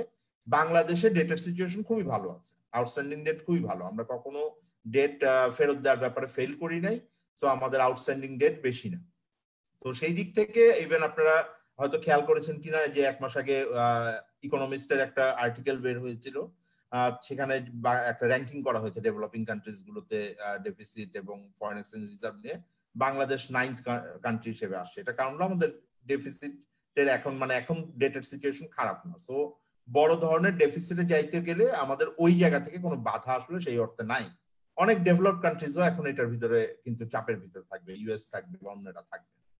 তৃতীয় জায়গা হলো যে তাহলে আমরা প্রবলেম তাহলে ডেফিসিটের সাইজে না, প্রবলেমটা হলো যে আমি অ্যাডিকুয়েট এক্সপেন্ডিচার করতে পারছি কিনা। নেক্সট প্রবলেম হলো যে আমি এটাকে কিভাবে ফাইন্যান্স করবো। এখন ফাইন্যান্স করার জন্য ইনক্রিমেন্টালি আমরা কিছু যেটা বলেছি, একটা হলো তো আমাদের ফার্স্ট হলো কিছু প্রজেক্টের সাথে টাইড, আপনি বলেছেন যে কিছু আমাদের ফরেন আছে। সো সেইগুলো যদি আমি প্রজেক্ট ইমপ্লিমেন্ট করতে পারি তাহলে টাকা আসবে। দ্বিতীয়ত হলো এই কোভিড সিচুয়েশনকে মাথায় রেখে বেশ কিছু, আপনারা এটা বলেছেন যে বাংলাদেশ সরকার কিছু টাকা পয়সা চেয়েছে ফরেন থেকে, এই চ্যানেলগুলো আছে, সেখান থেকে নেওয়ার সুযোগ আছে। অলরেডি কিছু পেয়েও গেছে, এডিবির সাথে একটা চুক্তি সাইন হয়েছে। আইএমএফ বলেছে, আইএমএফ কাছে 700 চেয়েছিল, আরো বেশি দিচ্ছে আইএমএফ। সেটা হয়তো বাংলাদেশ ব্যাংকের কাছে একটা বন্ড ইস্যু করে নিতে হবে, ইটস ডাইরেক্টলি লোন না, বাট এটা ওভাবে আসবে। সো দিস ইজ ডান, আমার মনে হয় যে ঠিক আছে। সো এইটা বড় প্রবলেম না। থার্ড প্রবলেম হলো বন্ডের ইস্যু করার কথা বলেছেন, দ্যাট ইজ অ্যানাদার অপশন। হ্যাঁ, বাংলাদেশে যেহেতু আপনারা বলেছেন যে ডেফিসিট বাড়লে অনেক প্রবলেম হবে, আমি মনে হয় যে ডেট সিনারিও যেহেতু ভালো আছে, আছে, এটা বাংলাদেশ যেতে পারে সেই বন্ড সিনারিওতে। প্রবলেম হলো যে তারপরে গিয়েও আমার domestic source will be the major financing source, এবং তার ভেতরে আমার একটা আছে এনএসডি সার্টিফিকেট, আর একটা আছে হলো যে গভর্নমেন্ট আরো কিছু অন্য জায়গা থেকে লোন করতে পারে, নন bank and mainly bank. So bank হলো রেসিডুয়ালি গভর্নমেন্টকে দেয়, কারণ এনএসডি সার্টিফিকেট বিক্রি তো আর মানে আপনি চাইলেই কালকে মার্কেটে বিক্রি করে ফেলতে পারবেন, এটা ডিমান্ডের উপর নির্ভর করবে। সো ডিমান্ড যদি হাই থাকে, যে যদি সুদের হার কম থাকে, মানুষজনের কাছে টাকা পয়সাও থাকতে হবে, ইকোনমির অবস্থা ভালো না, মানুষের টাকা পয়সা না থাকলে তো আর সে কিনবে না, তো ব্যাংকের উপরে যাবে। এখন ব্যাংকের লিকুইডিটি বাড়ানোর জন্য সরকার অলরেডি কিছু স্টেপস নিয়েছে, সো সেইটা একটা আছে। এখন এটা পুরোপুরি নির্ভর করবে আসলে ব্যাংকিং সেক্টরের উপরে। এখন ব্যাংকিং সেক্টরের ভেতরে কিন্তু অনেকগুলো অলরেডি চাপ আছে। একটা হলো বড় প্রবলেম, দেখেন আমরা গত 4-5 বছর ধরে মানে কান্নাকাটি করা ছাড়া, পাবলিকলি চোখের পানি ফেলা ছাড়া, এখানে যে মজিদ ভাই আছেন, সেলিম ভাই আছেন, আমি আছি, আমরা সবাই শুধু চোখের পানিটা ফেলি নাই, বাকি সব করেছি, চিল্লাচিল্লি, রাগারাগি, অনুরোধ, হ্যাঁ, হাত পা ধরা, সব করেছি। এই খাতের আসলে কোন রকম পরিবর্তন হয়, হ্যাঁ, এবং মানে সাম্প্রতিক ঘটনাগুলো তো আরো এটা আমাদের ভয়ের একটা সিনারিও তৈরি করেছে, যে ব্যাংকিং সেক্টর কিভাবে মানে একটা ঝুঁকির ভিতরে আছে। তার ভিতরে এখন আপনি স্টিমুলাস প্যাকেজ যেটা বলেন, যে পুরো স্টিমুলাস প্যাকেজের বা অর্থনীতি পুনরুদ্ধারের যে মানে পরিকল্পনাটা, আমি নিশ্চিত যে এটা পূর্ণ পরিকল্পনা, কারণ আমরা এখনো কোভিড এর ভিতর দিয়ে যাচ্ছি। কোভিড পিরিয়ডের মানে কার নিচের দিকে আসলে হয়তো আরো পরিকল্পনা আসবে, কারণ অন্যান্য দেশ ওই ধরনের পরিকল্পনা নিয়েছে, আমি জানি না যে সরকারের পরিকল্পনা আছে, কিন্তু পুরোটাই হলো ক্রেডিট বেসড, সেলিম ভাই বলেছেন। হ্যাঁ, এখন এইটার অর্থ হলো যে এটার ফিসক্যাল ইমপ্লিকেশন বড় না, এইটার বড় হলো যে মনিটারি পলিসি ইউজ করেছেন। এইটা এখন যেহেতু ম্যাক্রো আলোচনা হচ্ছে, একটু থিওরিটিক্যাল আলোচনার ভিতরে, যে এখানে অনেক ইকোনমিক্স এর স্টুডেন্টও আছেন। ইউজুয়ালি আমরা ক্রাইসিস পিরিয়ডে ডেভেলপিং কান্ট্রিজ বলেন, ডেভেলপড কান্ট্রিজ বলেন, we rely on very much on fiscal instruments. Somehow আমাদের দেশে এইটা ফিসক্যাল ইনস্ট্রুমেন্টের ভিতরে যায় না, because of the weakness in the structure, ফ্রেমওয়ার্কের উইকনেসের জন্য, অথবা সাম আদার এক্সপেনশন থাকতে পারে, এটা পরিষ্কার ভাবে আসে নাই। আমি আগ্রহ থাকবে যে আগামী বাজেট পেশ করার সময় অর্থমন্ত্রী এগুলোকে পরিষ্কার করবে, আমরা অধীর আগ্রহে আসলে এটার জন্য অপেক্ষা করছি। দ্বিতীয় যেটা আছে সেটা হলো যে পুরো ব্যবস্থাটা আছে একটু ট্রিকল ডাউন পদ্ধতির ভিতর দিয়ে আছে। হ্যাঁ, যে আপনি আসলে দিচ্ছেন হলো এন্টারপ্রেনারদেরকে, বড় বড় এন্টারপ্রেনাররা এটা সিংহভাগ পাবেন, তো এন্টারপ্রেনাররা পেলে ওইটা চুইয়ে পড়ে তাদের যেই কর্মচারী, কর্মকর্তা, শ্রমিক, সাধারণ মানুষ আছে তাদের কাছে এটা পৌঁছাবে। সো এটা একটা ট্রিকল ডাউন অ্যাপ্রোচের ভিতরেও আছে। এই ব্যাংকিং সেক্টরকে এইটাও ফাইন্যান্স করতে হবে। এখন আমরা যেটা দেখছি যে স্টেট ওন ব্যাংক গুলো উপরেই আপনার চাপানো হচ্ছে, অনেক প্রাইভেট ব্যাংকই এখনো পর্যন্ত বোধহয় আগ্রহ প্রকাশ করেন নাই, কিছুটা আমরা যেটা দেখেছি, অ্যাসেসমেন্ট এখনো ফুললি আসেনি। তো যদি পাবলিক সেক্টরের ব্যাংক গুলোকে এটার মূল দায়িত্বটা নিতে হয়, তাহলে আবার পাবলিক সেক্টরের ব্যাংক বলছেন যে আমার ক্যাপিটাল যথেষ্ট নাই, আমাকে ওই রিক্যাপিটালাইজেশনের টাকা দাও, সেইটার দাবিও তারা করছেন। এখন এইটা যদি আবার দেয় তাহলে কিন্তু আমার আবার বাজেট কনস্ট্রেন্ট তৈরি হয়ে গেল। আমি যতগুলো খাতের ভিতরে বললাম তার মধ্যে একটা ছিল যে রিক্যাপিটালাইজেশনের লোনের টাকা দিও না এখন স্টেট ব্যাংকে, তো সেইগুলা যদি আমরা আবার দিতে থাকি তাহলে কিন্তু ওইখানে আবার একটা স্ট্রাকচারাল উইকনেস এর ভিতর আছে। তার ভিতরে আবার এটার একটা বড় ট্রাবল হবে যদি এই টাকা ফেরত না আসে, ঋণগুলো এমনভাবে সুশাসন যদি না থাকে, ঋণগুলো যদি ফেরত না আসে, তাহলে আমরা ফিউচারে আবার একটা ট্রাবলের ভিতরে পড়বো। ফলে এক ধরনের শঙ্কার ভিতরে কিন্তু আমরা আমার সবচেয়ে দুর্বল জায়গাটাকে দিয়ে আমি আমার পুরো অর্থনীতিকে তুলে ধরার চেষ্টা করছি। সেই অর্থে অর্থনীতির ভিতরে এখন সবল জায়গা খুব বেশি নাই।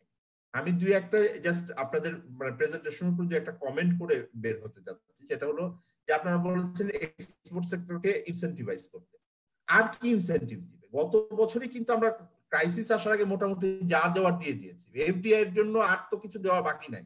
হ্যাঁ, আর কি দেওয়া যায় আমি জানি না আর কি, মানে আর তো এরপরে গিফট করতে হবে জিনিসপত্র, যে আপনারা কিছু ফ্রি নিয়ে যান। ট্যাক্স নাই, ওটার ভিতরে নাই, সবই তো করা হচ্ছে। এসিজেড এর ভিতরে করলে তো আরো সুবিধা দেওয়া আছে, নতুন করে সুবিধা দেওয়ার কিন্তু কিছু নাই। এগুলো আমার সকল স্ট্রাকচারাল যে বটলনেকস, আমার করোনার সাথে এটা কোনো সম্পর্ক নাই, সেইগুলাই হলো ট্রাবল। এক্সপোর্টের জন্য তো আমি ক্যাশ ইনসেন্টিভ দিয়েছি, এক্সপোর্টের জন্য আমি মানে ইনকাম ট্যাক্সের ছাড় দিয়েছি, আর কি দিব? আর কিন্তু তেমন দেওয়ার কিছু নাই। আরো যদি আপনি দিতে থাকেন তাহলে কিন্তু এটা সাধারণ মানুষের ভিতরে অতখানি বড়ভাবে এই প্রণোদনা, কারণ আপনার আসলে ক্যাপাসিটিটা কম। সো আমি আপনাদেরকে বলবো যে আমাদের জন্য বরং এক্সপোর্ট সেক্টরের উপরে রিলাই করে আমার অর্থনীতি পুনরুদ্ধার কতখানি মানে কার্যকর হবে এটা নিয়ে সন্দেহ আছে আমাদের, কারণ গ্লোবাল ইকোনমির সিচুয়েশন ভালো না। বরং আমার যেটা মেজর হর্স পাওয়ার সেটা হলো আমার ডোমেস্টিক ইকোনমিকে চাঙ্গা করা। ডোমেস্টিক ইকোনমিকে আমার মনে হয় যে আরো অনেক বেশি আমাদের গুরুত্ব দেওয়া উচিত। সমস্যাটা হলো যে ডোমেস্টিক ইকোনমি লোকজনের অনেক পলিসি ইনফ্লুয়েন্সিং পাওয়ার নাই। হ্যাঁ, আমার যে সেক্টর গুলোর কথা আমি বলছি, আমার কৃষকদের কথা, আমাদের সাধারণ মানুষের কথা, যারা পারচেস করলে দেশের প্রোডাক্ট পারচেস করবে, হ্যাঁ, ডোমেস্টিক ইকোনমি হবে। এই জায়গাটায় আমার মনে হয় যে একটা বড় ফোকাস আমাদের দেওয়া উচিত, যে আমরা কিভাবে ডোমেস্টিক ইকোনমিতে সাধারণ মানুষের হাতে পারচেসিং পাওয়ার দিতে পারি, তাদের এমপ্লয়মেন্টকে রাখতে পারি। যেমন আপনাদের পুরো ম্যাক্রো ফ্রেমওয়ার্কে এমপ্লয়মেন্ট অনুপস্থিত। আমি গ্রেটফুল যে সেলিম ভাই প্রসঙ্গটা তুলেছেন, poverty, inequality, employment. The problem is forget GDP growth. We should really এটা আমাদের অন্তত 1-2 বছর ভুলে যাওয়া উচিত, তাকানোই উচিত এই ইন্ডিকেটরের উপরে। অর্থনৈতিক স্বাস্থ্য বিচারের জন্য এটা রিলায়েবিলিটি অনেক ক্ষেত্রে কোশ্চেন। এটা আমার মনে হয় যে এইটার উপরে বেশি আমরা যখন গুরুত্ব দিচ্ছি, আমরা কিন্তু সাধারণ মানুষের কথা, এটার ইমপ্লিকেশন ফর এমপ্লয়মেন্ট, এটার ইমপ্লিকেশন ফর পভার্টি রিডাকশন, এটার ইমপ্লিকেশন ফর ইনইকুয়ালিটি নিয়ে আমরা অনেক সময় ডিবেট করি না, কারণ জিডিপি নিয়ে আলোচনা করাটা খুব সহজ। তো এই আমার মনে হয় যে 1-2 বছরের জন্য আমাদের জিডিপি গ্রোথ নিয়ে আপাতত বিতর্ক এবং চিন্তা ভাবনা থেকে সরে আসা উচিত। আমাদের অনেক বেশি মানে গুরুত্ব দেওয়া উচিত হলো poverty, inequality, employment. I am very much মানে ইন লাইন উইথ সেলিম ভাই যে এই জায়গাটায় আমাদের বেশি ফোকাস দেওয়া উচিত, এবং বাজেটের ক্ষেত্রেও ফোকাস অনেক বেশি হওয়া উচিত যে আমার ডোমেস্টিক ইকোনমিকে আমি কিভাবে চাঙ্গা করতে পারি। আমার economy size is quite large, তো সেই জায়গায় আমি আরো বেশি মানুষকে কিভাবে সংযুক্ত করতে পারি সেইটা আমাদের জন্য অনেক বেশি গুরুত্বপূর্ণ হবে। স্যার, আপনাকে অসংখ্য ধন্যবাদ আপনার অবজারভেশনের জন্য, এবং এটা আসলে খুবই ফ্রুটফুল ছিল যে আমাদের ওভারঅল আসলে এই বিষয়গুলো নিয়ে কি করা উচিত। তো এই পর্যায়ে আমি স্যার কি আমার কথা শুনতে পাচ্ছেন? সাউন্ড আমরা শুনতে পাচ্ছি। হ্যাঁ, শুনতে পাচ্ছেন তো না? হ্যাঁ, জি জি, ধন্যবাদ স্যার। স্যার, এখানে হচ্ছে আমি এই পর্যায়ে একটু আমাদের যারা অডিয়েন্স আছেন তাদের কাছে আবার একটু মেনশন করে দিতে চাই যে আমাদের সাথে আমাদের যে গেস্টরা আছেন আমরা তাদের অবজারভেশনগুলো শুনছি, এবং আমরা আমাদের প্রোগ্রামের প্রায় শেষ পর্যায়ে চলে এসেছি। এ পর্যায়ে আমরা কিছু অবজারভেশন শুনবো, এবং অবজারভেশনগুলো শোনার পরে আমরা এই শেষে গিয়ে আমরা আমাদের অডিয়েন্সদের কাছ থেকে 2-1টা কোশ্চেন আমরা নিতে পারি। তো এই পর্যায়ে আমার সেলিম রায়হান স্যারের কাছে একটি কোশ্চেন থাকবে, সেটা হচ্ছে পার্টিকুলারলি এফডিআই নিয়ে। একটা অপরচুনিটি তৈরি হয়েছে, এটা অনেকেই বলছেন যে গভর্নমেন্ট এখন এরকম কোনো স্টেপ নিতে পারে যে আমরা যে দেখছি চায়না থেকে অনেক ফার্ম আসলে সরে যাচ্ছে, এখন অনেক ফার্ম চায়না থেকে সরে গিয়ে আমরা তাদের জাপানিজ এবং ইউএস ফার্মগুলা অন্যান্য দেশ ভিয়েতনাম, ইন্ডিয়া, পাকিস্তান, এই ক্ষেত্রে বাংলাদেশের ক্ষেত্রে অনেকে চিন্তা ভাবনা করছে। এই অপরচুনিটিটাকে যদি আমরা কাজে লাগাতে চাই সেক্ষেত্রে আমাদের আসলে কোনো বাজেটের অ্যালোকেশন বা এই ক্ষেত্রে আমাদের কোনো স্টেপ নেওয়া লাগবে কিনা, যেমন এই যে ইকোনমিক জোনস বা ইপিজেড বা এই ধরনের কোনো কিছু আমাদেরকে করতে হবে কিনা, এবং এই ইনভেস্টমেন্ট অপরচুনিটিটা ফ্যাসিলিটেট করার জন্য আমাদের যে কস্ট হবে সেটা বেনিফিটটা আমাদের ইকোনমিকে কতটা আসলে রান করাতে পারবে, কতটা হচ্ছে বুস্ট করাতে পারবে। স্যার, এই বিষয়ে আপনার অবজারভেশন আমরা একটু জানতে চাচ্ছি। অনেক ধন্যবাদ। এটা খুবই ইম্পর্টেন্ট একটা কোশ্চেন, কারণ এখন একটা গ্লোবাল ট্রেন্ড বলা হচ্ছে কিছু জাপানিজ কোম্পানির বিশেষ করে তারা চায়না থেকে সরে যাচ্ছে সেরকম একটা ট্রেন্ড দেখিয়ে। কিন্তু কয়েকটা জিনিস একটু মাথায় রাখা দরকার। এক হচ্ছে যে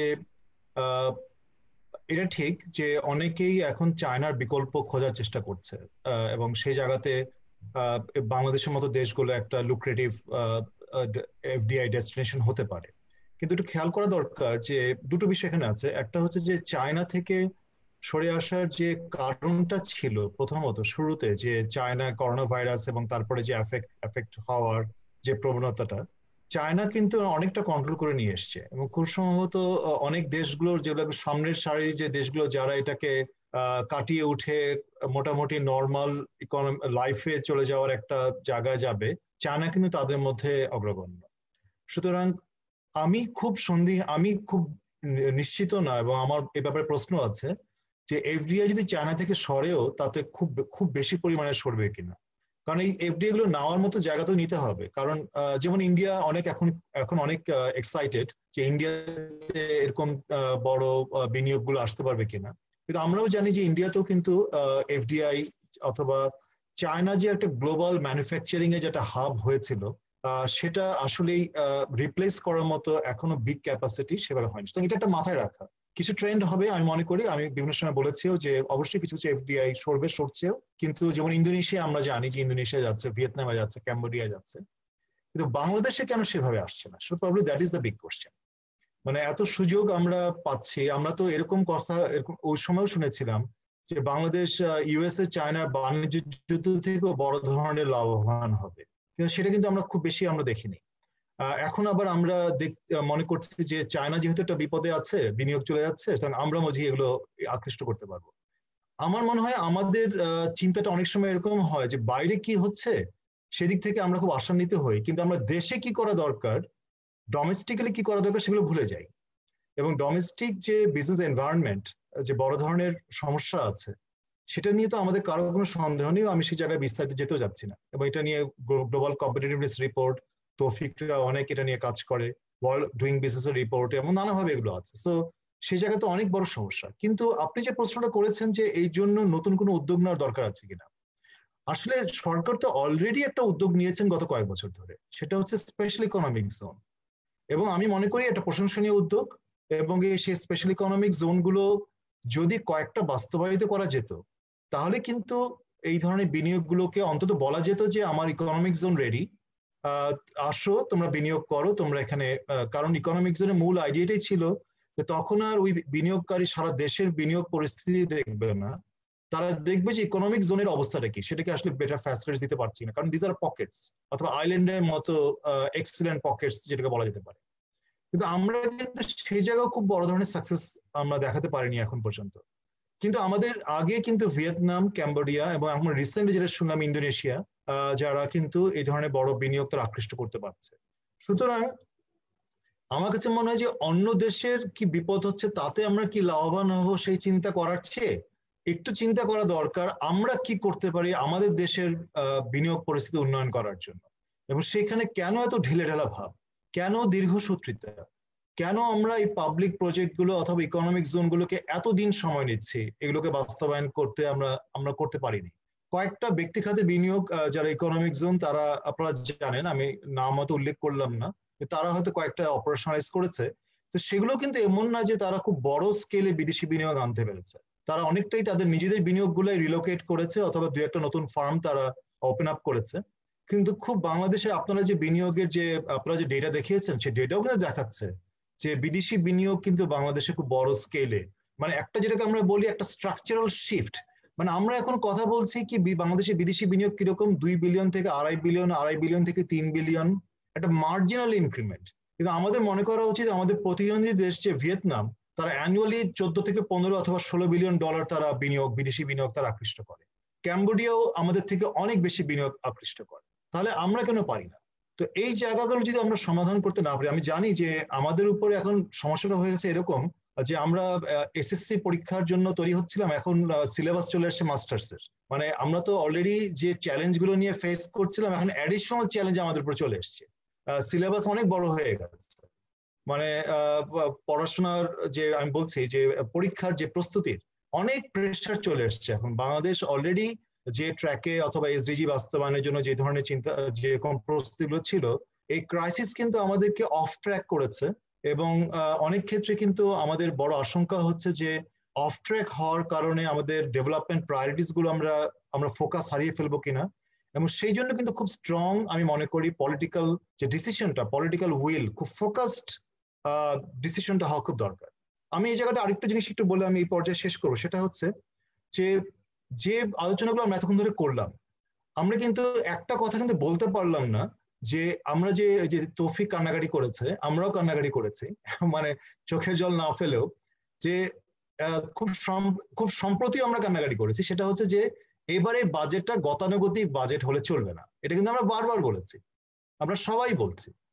তারপর আমরা দেখছি যে আসলে বাজেটে এই যে রিভাইজ বাজেট, যেটা আমরা যে তথ্যগুলো আমাদের কাছে এসছে, সেই একই ধরনের গতানুগতিক। তাহলে কোথায় মানে আমাদের সেই রিয়েলাইজেশনটা কোথায়? সেই রিয়েলাইজেশন যদি না হয় আমাদের, তাহলে কিন্তু আমরা এই রিকভারি, আমরা প্রথম কথা হচ্ছে যে কোনো একটা প্রবলেম সলভ করার পূর্ব শর্তই হচ্ছে প্রবলেমটাকে অ্যাকনলেজ করা। আমরা কি আসলে প্রবলেমটাকে অ্যাকনলেজ করতে পারছি, আমাদের ক্রাইসিসটাকে? সেটাকে প্রপারলি যদি অ্যাকনলেজ করতে না পারি, ডায়াগনোসিস যদি করতে না পারি, তাহলে আমরা রিমেডি কিভাবে করব, আমরা রিকভারি কিভাবে করব? সুতরাং সবচেয়ে বড় বিষয়টা হচ্ছে এই মুহূর্তে আমাদের বাজেটটা গতানুগতিক হলে চলবে না। এই বাজেটে প্রায়োরিটাইজেশন একটা বড় ধরনের রিশাফল হওয়া দরকার, এবং কি সামনের বছরের বাজেটও তাই হওয়া উচিত। এবং আমরা সামনের পক্ষ থেকে একটা বলেছিলাম যে 8th 5-year প্ল্যান যেটা পরিকল্পনা করা হয়েছে, যেটা ডকুমেন্টেশন, যেটা আমরা মোটামুটি আমরা জানি, যেটা এই জুন মাসে অথবা জুলাই মাসে লঞ্চ হওয়ার কথা, সেটা কনটেক্সট তো অনেক চেঞ্জ হয়ে গেছে। এবং এখানে এখন 8th 5-year প্ল্যানে জাস্ট সামনে একটা ছোট সেকশন রেখে যে এই ক্রাইসিসকে অ্যাড্রেস করা, I don't think this is enough. We need to have a complete full recovery plan. আমরা সানিম থেকে বলেছি একটা 2 বছর মেয়াদি অথবা এটা 3 বছরও হতে পারে, একটা রিকভারি প্ল্যান, খুব আউট অফ দ্য বক্স চিন্তা করা, গতানুগতিক প্রক্রিয়ার বাইরে যাওয়া, এবং সেইটা যদি আমরা করতে পারি, সাহস যদি দেখাতে পারি, ফোকাসকে যদি আমরা ফিরিয়ে আনতে পারি, ডেভেলপমেন্ট ফোকাস এবং পলিটিক্যাল উইল যদি ভাবে স্ট্রংলি আমরা দেখাতে পারি, তাহলে হয়তো আমরা অনেক কিছু আমরা এই প্রবলেম সমাধান করতে পারবো। এবং এফডিআই এর ক্ষেত্রে যে ডেডলকটা আছে এবং বড় ধরনের ডেডলক, আমরা যে সাকসেস করতে পারি না, আমি যে স্ট্রাকচারাল শিফটের কথা বলছি, সেই স্ট্রাকচারাল শিফট করার জন্য কিন্তু আমি মনে করি এই পদক্ষেপগুলো নেওয়া খুবই জরুরি। I will stop here.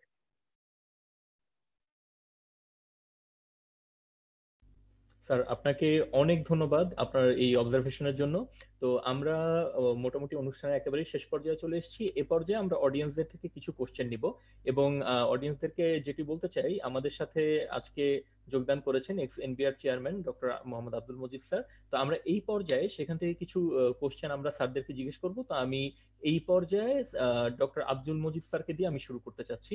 তো এখানে বিজয় ভট্টাচার্য স্যার একটা প্রশ্ন করেছেন এখানে, সেটা হচ্ছে আমাদের যে মেইন ইন্ডিকেটর বাজেট ইমপ্লিমেন্টেশনের ক্ষেত্রে আমরা সাধারণত এক্সপেন্ডিচারটাকে শো করি এবং এক্সপেন্ডিচার দিয়ে বাজেটটাকে জাজ করার চেষ্টা করি।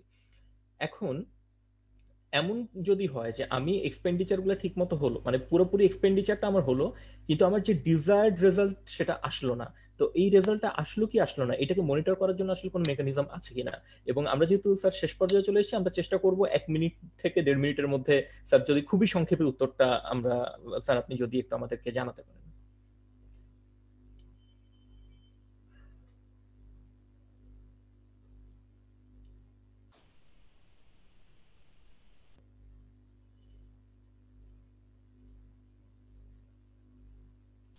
স্যার কি আছেন আমাদের সাথে? স্যার স্যার আপনার মাইকটা অন করতে হবে স্যার।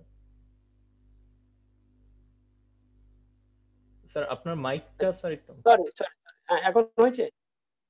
জি স্যার এখন হ্যাঁ।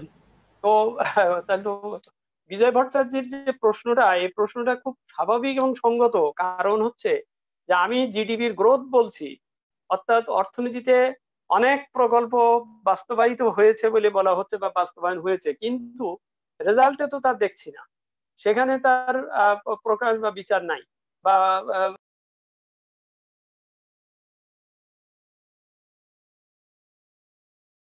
এই কারণেই যে আমার ভ্যালু ফর মানি আর কি, আমি যে টাকাটা খরচ করলাম সেইটার থেকে আমার উপযোগিতাটা এসেছে কিনা, না সেই টাকাটা দেখা যাচ্ছে যে, যেমন ধরেন আমি বলি, আমাদের সরকারি বহু প্রতিষ্ঠানের বহু বিল্ডিং একজন কন্ট্রাক্টর পেয়েছে, পুরো ঢাকা শহরে বড় বড় বিল্ডিং গুলো সব সে পেয়েছে। তারপরের কথাগুলো আমি বলতে চাচ্ছি না। অর্থাৎ এখানে হচ্ছে কি, রেজাল্ট গুলো সে হয়তো 1 টাকার জিনিসকে 10 টাকার জিনিস খরচ দেখাচ্ছে, কাজ করছে 1 টাকার। তো এই বিষয়গুলোর জন্যই তো ওই প্রশ্নগুলোই একদম প্রথম থেকেই আসলো, যে আমাদের উচিত হবে value for money, value for expenditure যেটা করছি সেটা, অর্থাৎ এই ডিসিপ্লিনে আনতে হবে। না আনলে পর ওই যে সেলিম রায়হান যেটা বললেন, তার প্রথম পাজেল এবং শেষের পাজেল ওই মিলবে না, মিলছে না। দেখতে পাচ্ছি খুব ভালো, কিন্তু আসলে দেখছি না বা দেখা হচ্ছে না। আমি মনে করি সেই জন্যই শুধু একসাথে হয়েছে কি সর্বাঙ্গে ব্যথা, ওষুধ দেবো কোথায় আর কি, এইরকম একটা সিচুয়েশনে আমরা এসে গেছি। কোন দিকে কোনটা দেখবো, কোনটা শুরু করবো, এটাই বড়, কিন্তু করতে হবে।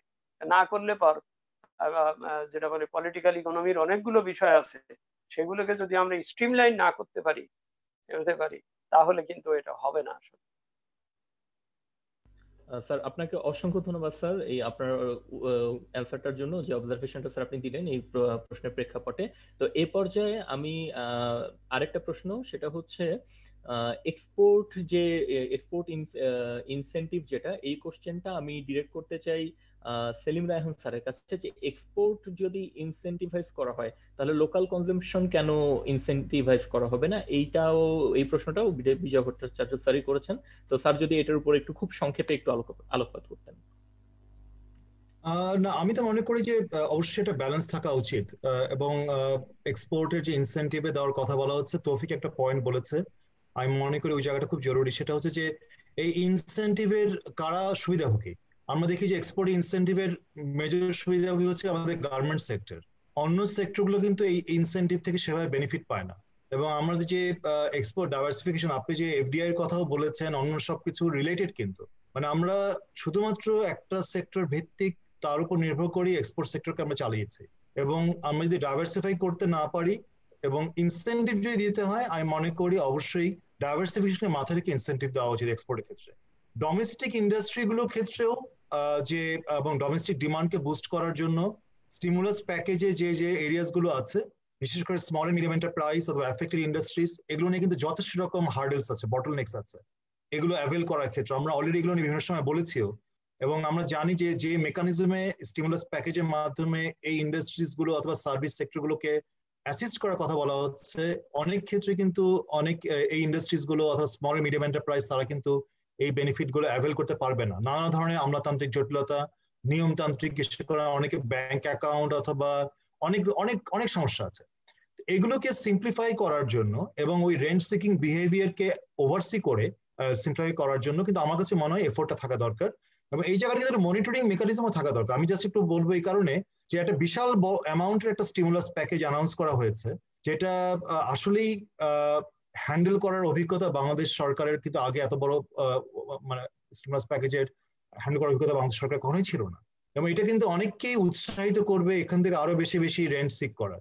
সুতরাং আমি মনে করি একটা স্ট্রং মনিটরিং মেকানিজম থাকা উচিত, ন্যাশনাল লেভেলে যেমন থাকা উচিত, লোকাল লেভেলেও থাকা উচিত, এবং যারা অ্যাফেক্টেড ইন্ডাস্ট্রিজ, যারা ডোমেস্টিক ইন্ডাস্ট্রিজ, তারা পাচ্ছে কিনা প্রকৃত অর্থে, এমনকি অ্যাফেক্টেড যারা হাউস হোল্ড, যারা আমরা দেখলাম রিসেন্টলি একটা 50 লাখ ফ্যামিলিকে তাদেরকে 2,500 টাকা করতে দেওয়ার ক্ষেত্রে কি ধরনের ক্যাশ ট্রান্সফারের ক্ষেত্রে কি ধরনের একটা বড় ধরনের ঘটনা ঘটলো, অনেক ভুয়া নাম, লক্ষ লক্ষ ভুয়া নাম, ভুয়া ফোন নাম্বার, এবং সেই জায়গাগুলো আসবে। এগুলোকে ঠেকাবে কিভাবে, এগুলোকে মনিটর করবে কে? তো এরকম একটা কিন্তু আমি মনে করি ন্যাশনাল লেভেলে যেমন একটা মনিটরিং মেকানিজম থাকা দরকার, লোকাল লেভেলের সেরকম একটা মনিটরিং মেকানিজম। স্যার আপনাকে অসংখ্য ধন্যবাদ। আমাদের আসলে সময় খুবই স্বল্প, না হলে আমরা আরো অনেক কোশ্চেন নিতে পারতাম, আমাদের কাছে অনেক কোশ্চেন এসেছিল।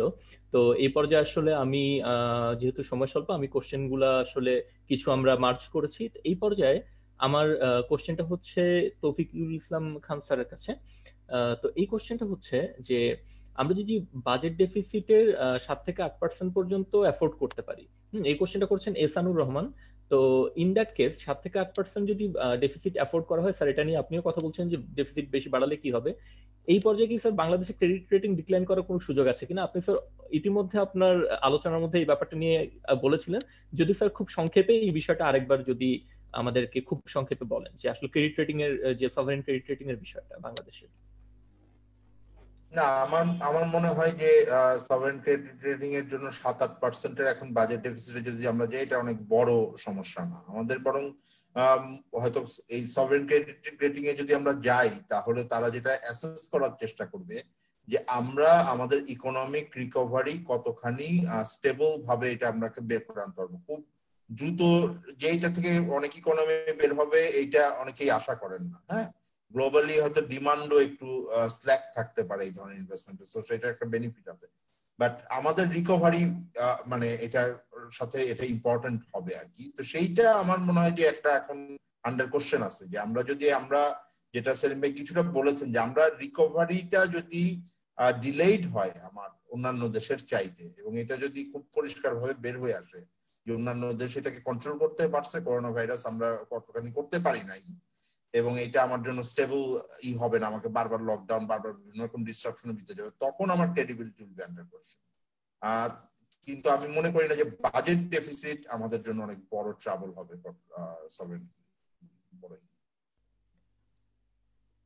স্যার আপনাকে অসংখ্য ধন্যবাদ আপনার এই অবজারভেশনের জন্য স্যার, এবং আমরা একদম পিন পয়েন্ট উত্তরটা পেয়েছি। তো এই মুহূর্তে আসলে আমরা একেবারেই অনুষ্ঠানের শেষ মুহূর্তে চলে এসেছি। তো আমাদের যে ডিসকাশনগুলো ছিল এই ডিসকাশনগুলো আমরা আসলে একটা প্রেজেন্টেশনের মাধ্যমে আমরা শুরু করেছিলাম আমাদের ওয়াইপিএফ এর পক্ষ থেকে। পরবর্তীতে আমাদের যারা অনারেবল প্যানেলিস্ট আছেন তাদের পক্ষ থেকে আমরা আসলে তাদের অবজারভেশনগুলো শুনেছি, তাদের রিকমেন্ডেশনস, এবং সেখান থেকে আমরা ডিটেলস অনেক অ্যানালাইসিস আমরা শুনেছি। তো এই অ্যানালাইসিস গুলো আসলে যেটা আমরা জানতে চাই যে আসলে তারা কিভাবে চিন্তা করেন, যে তারা যেহেতু এক্সপার্ট এবং তারা এগুলো নিয়ে কাজ করেছেন, এই বিষয়গুলো আমাদের চিন্তাধারার সাথে তাদের চিন্তাধারা যখন অ্যাড হয় আমরা অনেক কিছু শিখতে পারি, এবং আমরা আসলেই ফাইনালি রিকমেন্ড করতে পারি তাদের তাদের বক্তব্যের আলোকে যে আসলে কি করা উচিত, আমরা বুঝতেও পারি এবং আমরা হয়তো আমাদের চিন্তা ভাবনাকে একটু শানিত করতে পারি। তো আমরা যেহেতু একেবারেই শেষ পর্যায়ে চলে এসেছি, আমরা এখানে একটু মেনশন করতে হবে যে আমরা অনুষ্ঠানটা শুরু করেছিলাম ডক্টর মোহাম্মদ আব্দুল মজিদ স্যারকে দিয়ে, স্যারের স্পিচ দিয়ে, এবং আমরা শেষও করতে চাই স্যারের কাছ থেকে একটা সংক্ষিপ্ত অবজারভেশন দিয়ে, যে স্যার যদি খুব সংক্ষিপ্ত আমাদেরকে 1.5 থেকে 2 মিনিটের মধ্যে স্যার যদি ওভারঅল একটা অবজারভেশন আমাদেরকে দেন যে এই পুরো সেশনটার একটা সামারি এবং যে রিকমেন্ডেশন গুলো হয়েছে, তারপর স্যার আমরা আসলে সেশনটা কনক্লুড করে দিব। আর স্যারের কাছে আমরা সবার শেষ বক্তব্যটা স্যারের কাছ থেকে আমি শুনতে চাচ্ছি। ধন্যবাদ। শোনা যাচ্ছে তো? জি স্যার, শুনতে পাচ্ছি স্যার। আচ্ছা, শোনা যাচ্ছে।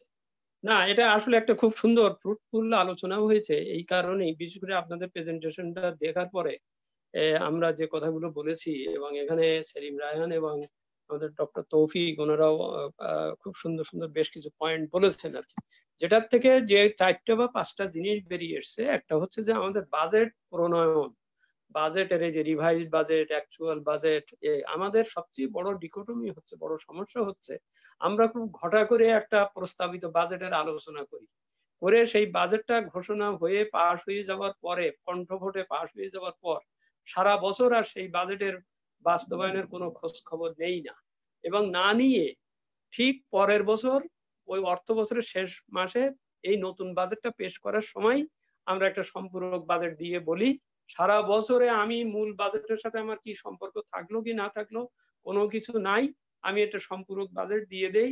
কনস্টিটিউশনে যদিও লেখা আছে সম্পূরক বাজেটটা ভালো করে আলোচনা হওয়া দরকার বা ইত্যাদি, সেগুলো কিছু না করে বাজেট প্লেসের 2-3 দিনের মধ্যে কণ্ঠ ভোটে আমি সম্পূরক বাজেট পাশ করে দিচ্ছি। তার মানে আমি সারা বছরের যত প্রকার অতিরিক্ত কিংবা অনতিরিক্ত, মানে যেটা পেরেছি কিংবা পারিনি, সব জবাবদিহিতা আমি ওখানে শেষ করে দিলাম, কারণ পার্লামেন্ট কণ্ঠ ভোটে সম্পূরক বাজেট পাশ করে দিয়েছে। অথচ উচিত ছিল, যেটা সেলিম রায়হান যথার্থই বলেছেন, যে নতুন বাজেট হবে ঠিক আছে, কিন্তু আমার গত বছরের বাজেটের কার্যকারিতাটা, যে বিজয় ভট্টাচার্য যে প্রশ্নটা করলো, আমার মনিটরিং এর আমার পরিস্থিতি কি, আমি যে টাকা দিয়ে 3টা রাস্তা বানাতে পারতাম সেই টাকা দিয়ে আমি একটা রাস্তা বানাচ্ছি, এটার কোথায় কারণ কি? এই যে ভ্যাট আইনটা 2012 সালে প্রবর্তন করেও কেন এটা শেষ করা যায়নি, এই জবাবদিহিতার বিষয়গুলোকে যদি স্পষ্ট করা যেত সম্পূরক বাজেটটা পাশ করার সময়, তাহলেই কিন্তু একটা নির্দেশনা পাওয়া যেত আর কি। সুতরাং আমাদের বাজেটের এই যে বিষয় এবং অ্যাকচুয়াল ফিগার আসে তো 3 বছর পরে, এটা আসলে মিসম্যাচ আর কি, এটা ঠিক বোঝা যায় না। এই বিষয়টা এই আলোচনায় এসছে, এটা খুব ভালো জিনিস। ফরেন বরোয়িং বা ফরেন সোর্স আসার ব্যাপারেও কথাগুলো এসছে, এবং আমি মনে করি এখানে যারা পার্টিসিপেন্ট, বিশেষ করে অনেকেই স্টুডেন্টস আছেন, তারা জানতে পেরেছেন আজকের এই আলোচনায় যে আমাদের ইকোনমির ভিতরের সমস্যাগুলো কি। তৃতীয় যে বিষয়টা এসছে সেটা হচ্ছে যে আসলে আমাদের ডোমেস্টিক ইকোনমিকে অ্যাক্টিভেট করতে হবে। বাইরে কোথায় কি হচ্ছে, এই বাইরে কোথায় কি হচ্ছে এটা এত কথা উঠতো না যদি সবাই আক্রান্ত না হতো। অন্যরা সুস্থ আছে, আমি অসুস্থ, ঠিক আছে, আমি তখন বাইরের বিষয়টা। এই করোনা কিন্তু আমাদেরকে অন্তর্মুখী করতে হবে, অন্তর্মুখী হতে হবে। We have to look at ourself. আমাদের ডোমেস্টিক ইকোনমিকে কিভাবে ভালো করতে পারি এবং সর্বংসহ করতে পারি, সেইটার দিকেই আমাদের অগৌণে নজর দিতে হবে, জাপানের কিছু ইনভেস্টমেন্ট আমরা পাবো কি পাবো না, কবে পাবো, তারপরে আমাদের ইয়ে হবে কি হবে, অনেক ধরনের বিষয় আছে। ব্যাংকিং সেক্টরের ব্যাপারেও যেমন আসছে। অতি সাম্প্রতিক কালের একটা ঘটনায় আমরা তখন দেখতে পাচ্ছি যে যে ধরনের এখানে হচ্ছে কি আস্থাগুলো নষ্ট হয়ে যাচ্ছে। এই আস্থা ফিরানোর কাজটা হবে আমি মনে করি সবচাইতে বড় ব্যাপার। এই ম্যাক্রো ইকোনমিক ডিসিপ্লিনে, ইমপ্লিমেন্টেশনের মনিটরিং এ, এমনকি অর্থায়ন, অর্থ বিচার বা বাজেট একটা কিন্তু পার্লামেন্টে পাশ হবে একটা আইনগত দলিল, কিন্তু সেই আইনগত দলিল সেই প্রক্রিয়াকে যদি আমি কথার কথা ভিতরে রেখে দেই, দিয়ে দিলাম, তারপরে রিভাইজ হবে আগামী বছরের শেষে দিয়ে আমাদের এই যে রিভাইজ ফিগারের সাথে আপনাদের দেখাইছেন কয়েকটা জায়গায় যে রিভাইজ বাজেট আর অ্যাকচুয়াল বাজেট মোটামুটি কাছাকাছি, এটি কিন্তু একটা অত্যন্ত মিসনুমার। কারণ সারা বছর বাজেট দিয়ে কোনো খবর না রেখে ওই মার্চ বা এপ্রিল মাসে যদি দেখে কি অ্যাকচুয়ালি কত পারলাম, ঠিক সেই পরিমাণ একটা রিভাইজ শো করে দেখায় যে এই যে দেখেন আমি একটু কাছাকাছি আছি। আমার কম্পেয়ার করতে হবে অরিজিনাল বাজেট দিয়ে, কারণ অরিজিনাল বাজেটের ভিত্তিতেই কিন্তু আয় ব্যয় চলেছে, সেটা পারা যায়নি। এখন এপ্রিল মাসে এসে বা মে মাসে এসে আমি যা করতে পেরেছি সেইটার কাছাকাছি করে আমি বাজেটটাকে রিভাইজ দেখালাম। এই রিভাইজ দেখানোর এর কোনো কার্যকারণ কিছুই নাই। এর জন্যই কেউ কারোর কি বলে ডেভেলপমেন্ট এক্সপেন্ডিচার কাট করাও হয়নি, কাউকে কোনো জায়গায় থামানোও হয়নি, কোনো জায়গায় কেন পারলো না সে কথা জিজ্ঞেসও করা হয়নি, আমি রিভাইজ করে দিলাম। রিভাইজ করে দিলে হয়েছে কি এটা একটা প্রথায় পরিণত হয়ে গেছে, এবং যার ফলে এই জবাবদিহিতা বা আর অন্যান্য বিষয়গুলো আসছে না। আমরা সর্বান্তঃকরণে আজকের এই আলোচনার ভিত্তিতেও এই কথাটাই কিন্তু বেরিয়ে এসছে যে আমাদেরকে ঠিক হতে হবে, ঠিক করতে হবে। আমি আশা করি ওয়াইপিএফ এর আজকের এই আলোচনা এবং এটা আমাদের এই উপলব্ধিগুলো জাগানোর ক্ষেত্রে একটা বড় ব্যাপক ভূমিকা রাখবে। আমরা যেসব কারেকশনের কথাগুলো বলেছি সেগুলো আপনারা অবশ্যই নিশ্চয়ই নজর দেবেন এবং সেগুলো করে এটা একটা সুন্দর স্বাস্থ্যবান পুষ্টিকর একটা উপস্থাপনা হিসেবে পরিগণিত হোক এই প্রত্যাশা করি। ধন্যবাদ। ধন্যবাদ স্যার, আপনাকে অসংখ্য ধন্যবাদ। স্যার আপনাদের প্রত্যেককেই ধন্যবাদ আমাদেরকে আজকে আপনাদের মূল্যবান সময়টা দেওয়ার জন্য, এবং আপনাদের মূল্যবান যে তার চাইতে মূল্যবান যে বিষয়টি সেটি হচ্ছে আপনারা যে ইনসাইট গুলো আজকে আমাদেরকে জানিয়েছেন সেই ইনসাইট গুলি, এবং এখান থেকে আসলে আমরা এবং আমাদের যারা ফলোয়ার্স আছেন, যারা আমাদের মেম্বার্স আছেন, আমরা বেশিরভাগই আমরা তরুণ প্রজন্মের প্রতিনিধি, আমরা আপনাদের কাছ থেকে অনেক কিছু শিখতে পারলাম আজকে।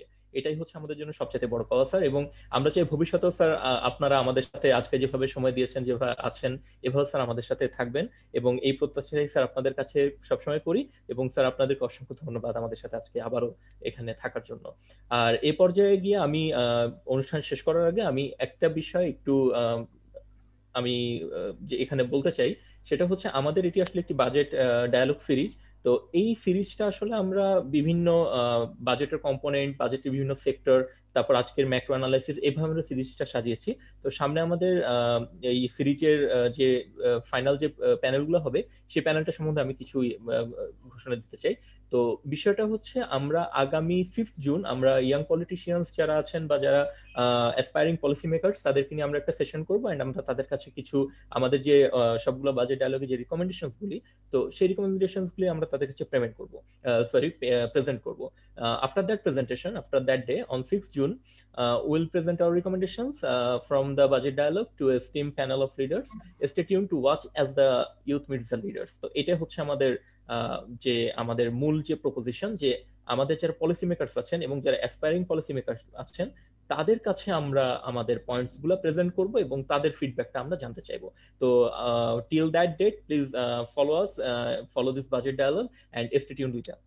এবং দর্শক যারা আছেন, audience, we would love to thank you every one of you for being with us in this session. Thank you everyone, thank you, and আপনারা সুস্থ থাকবেন সবাই। আল্লাহ হাফেজ। থ্যাংক ইউ, অনেক ধন্যবাদ স্যার, আপনাদেরকে অনেক ধন্যবাদ। সবাইকে ধন্যবাদ, সবাইকে শুভেচ্ছা। জি।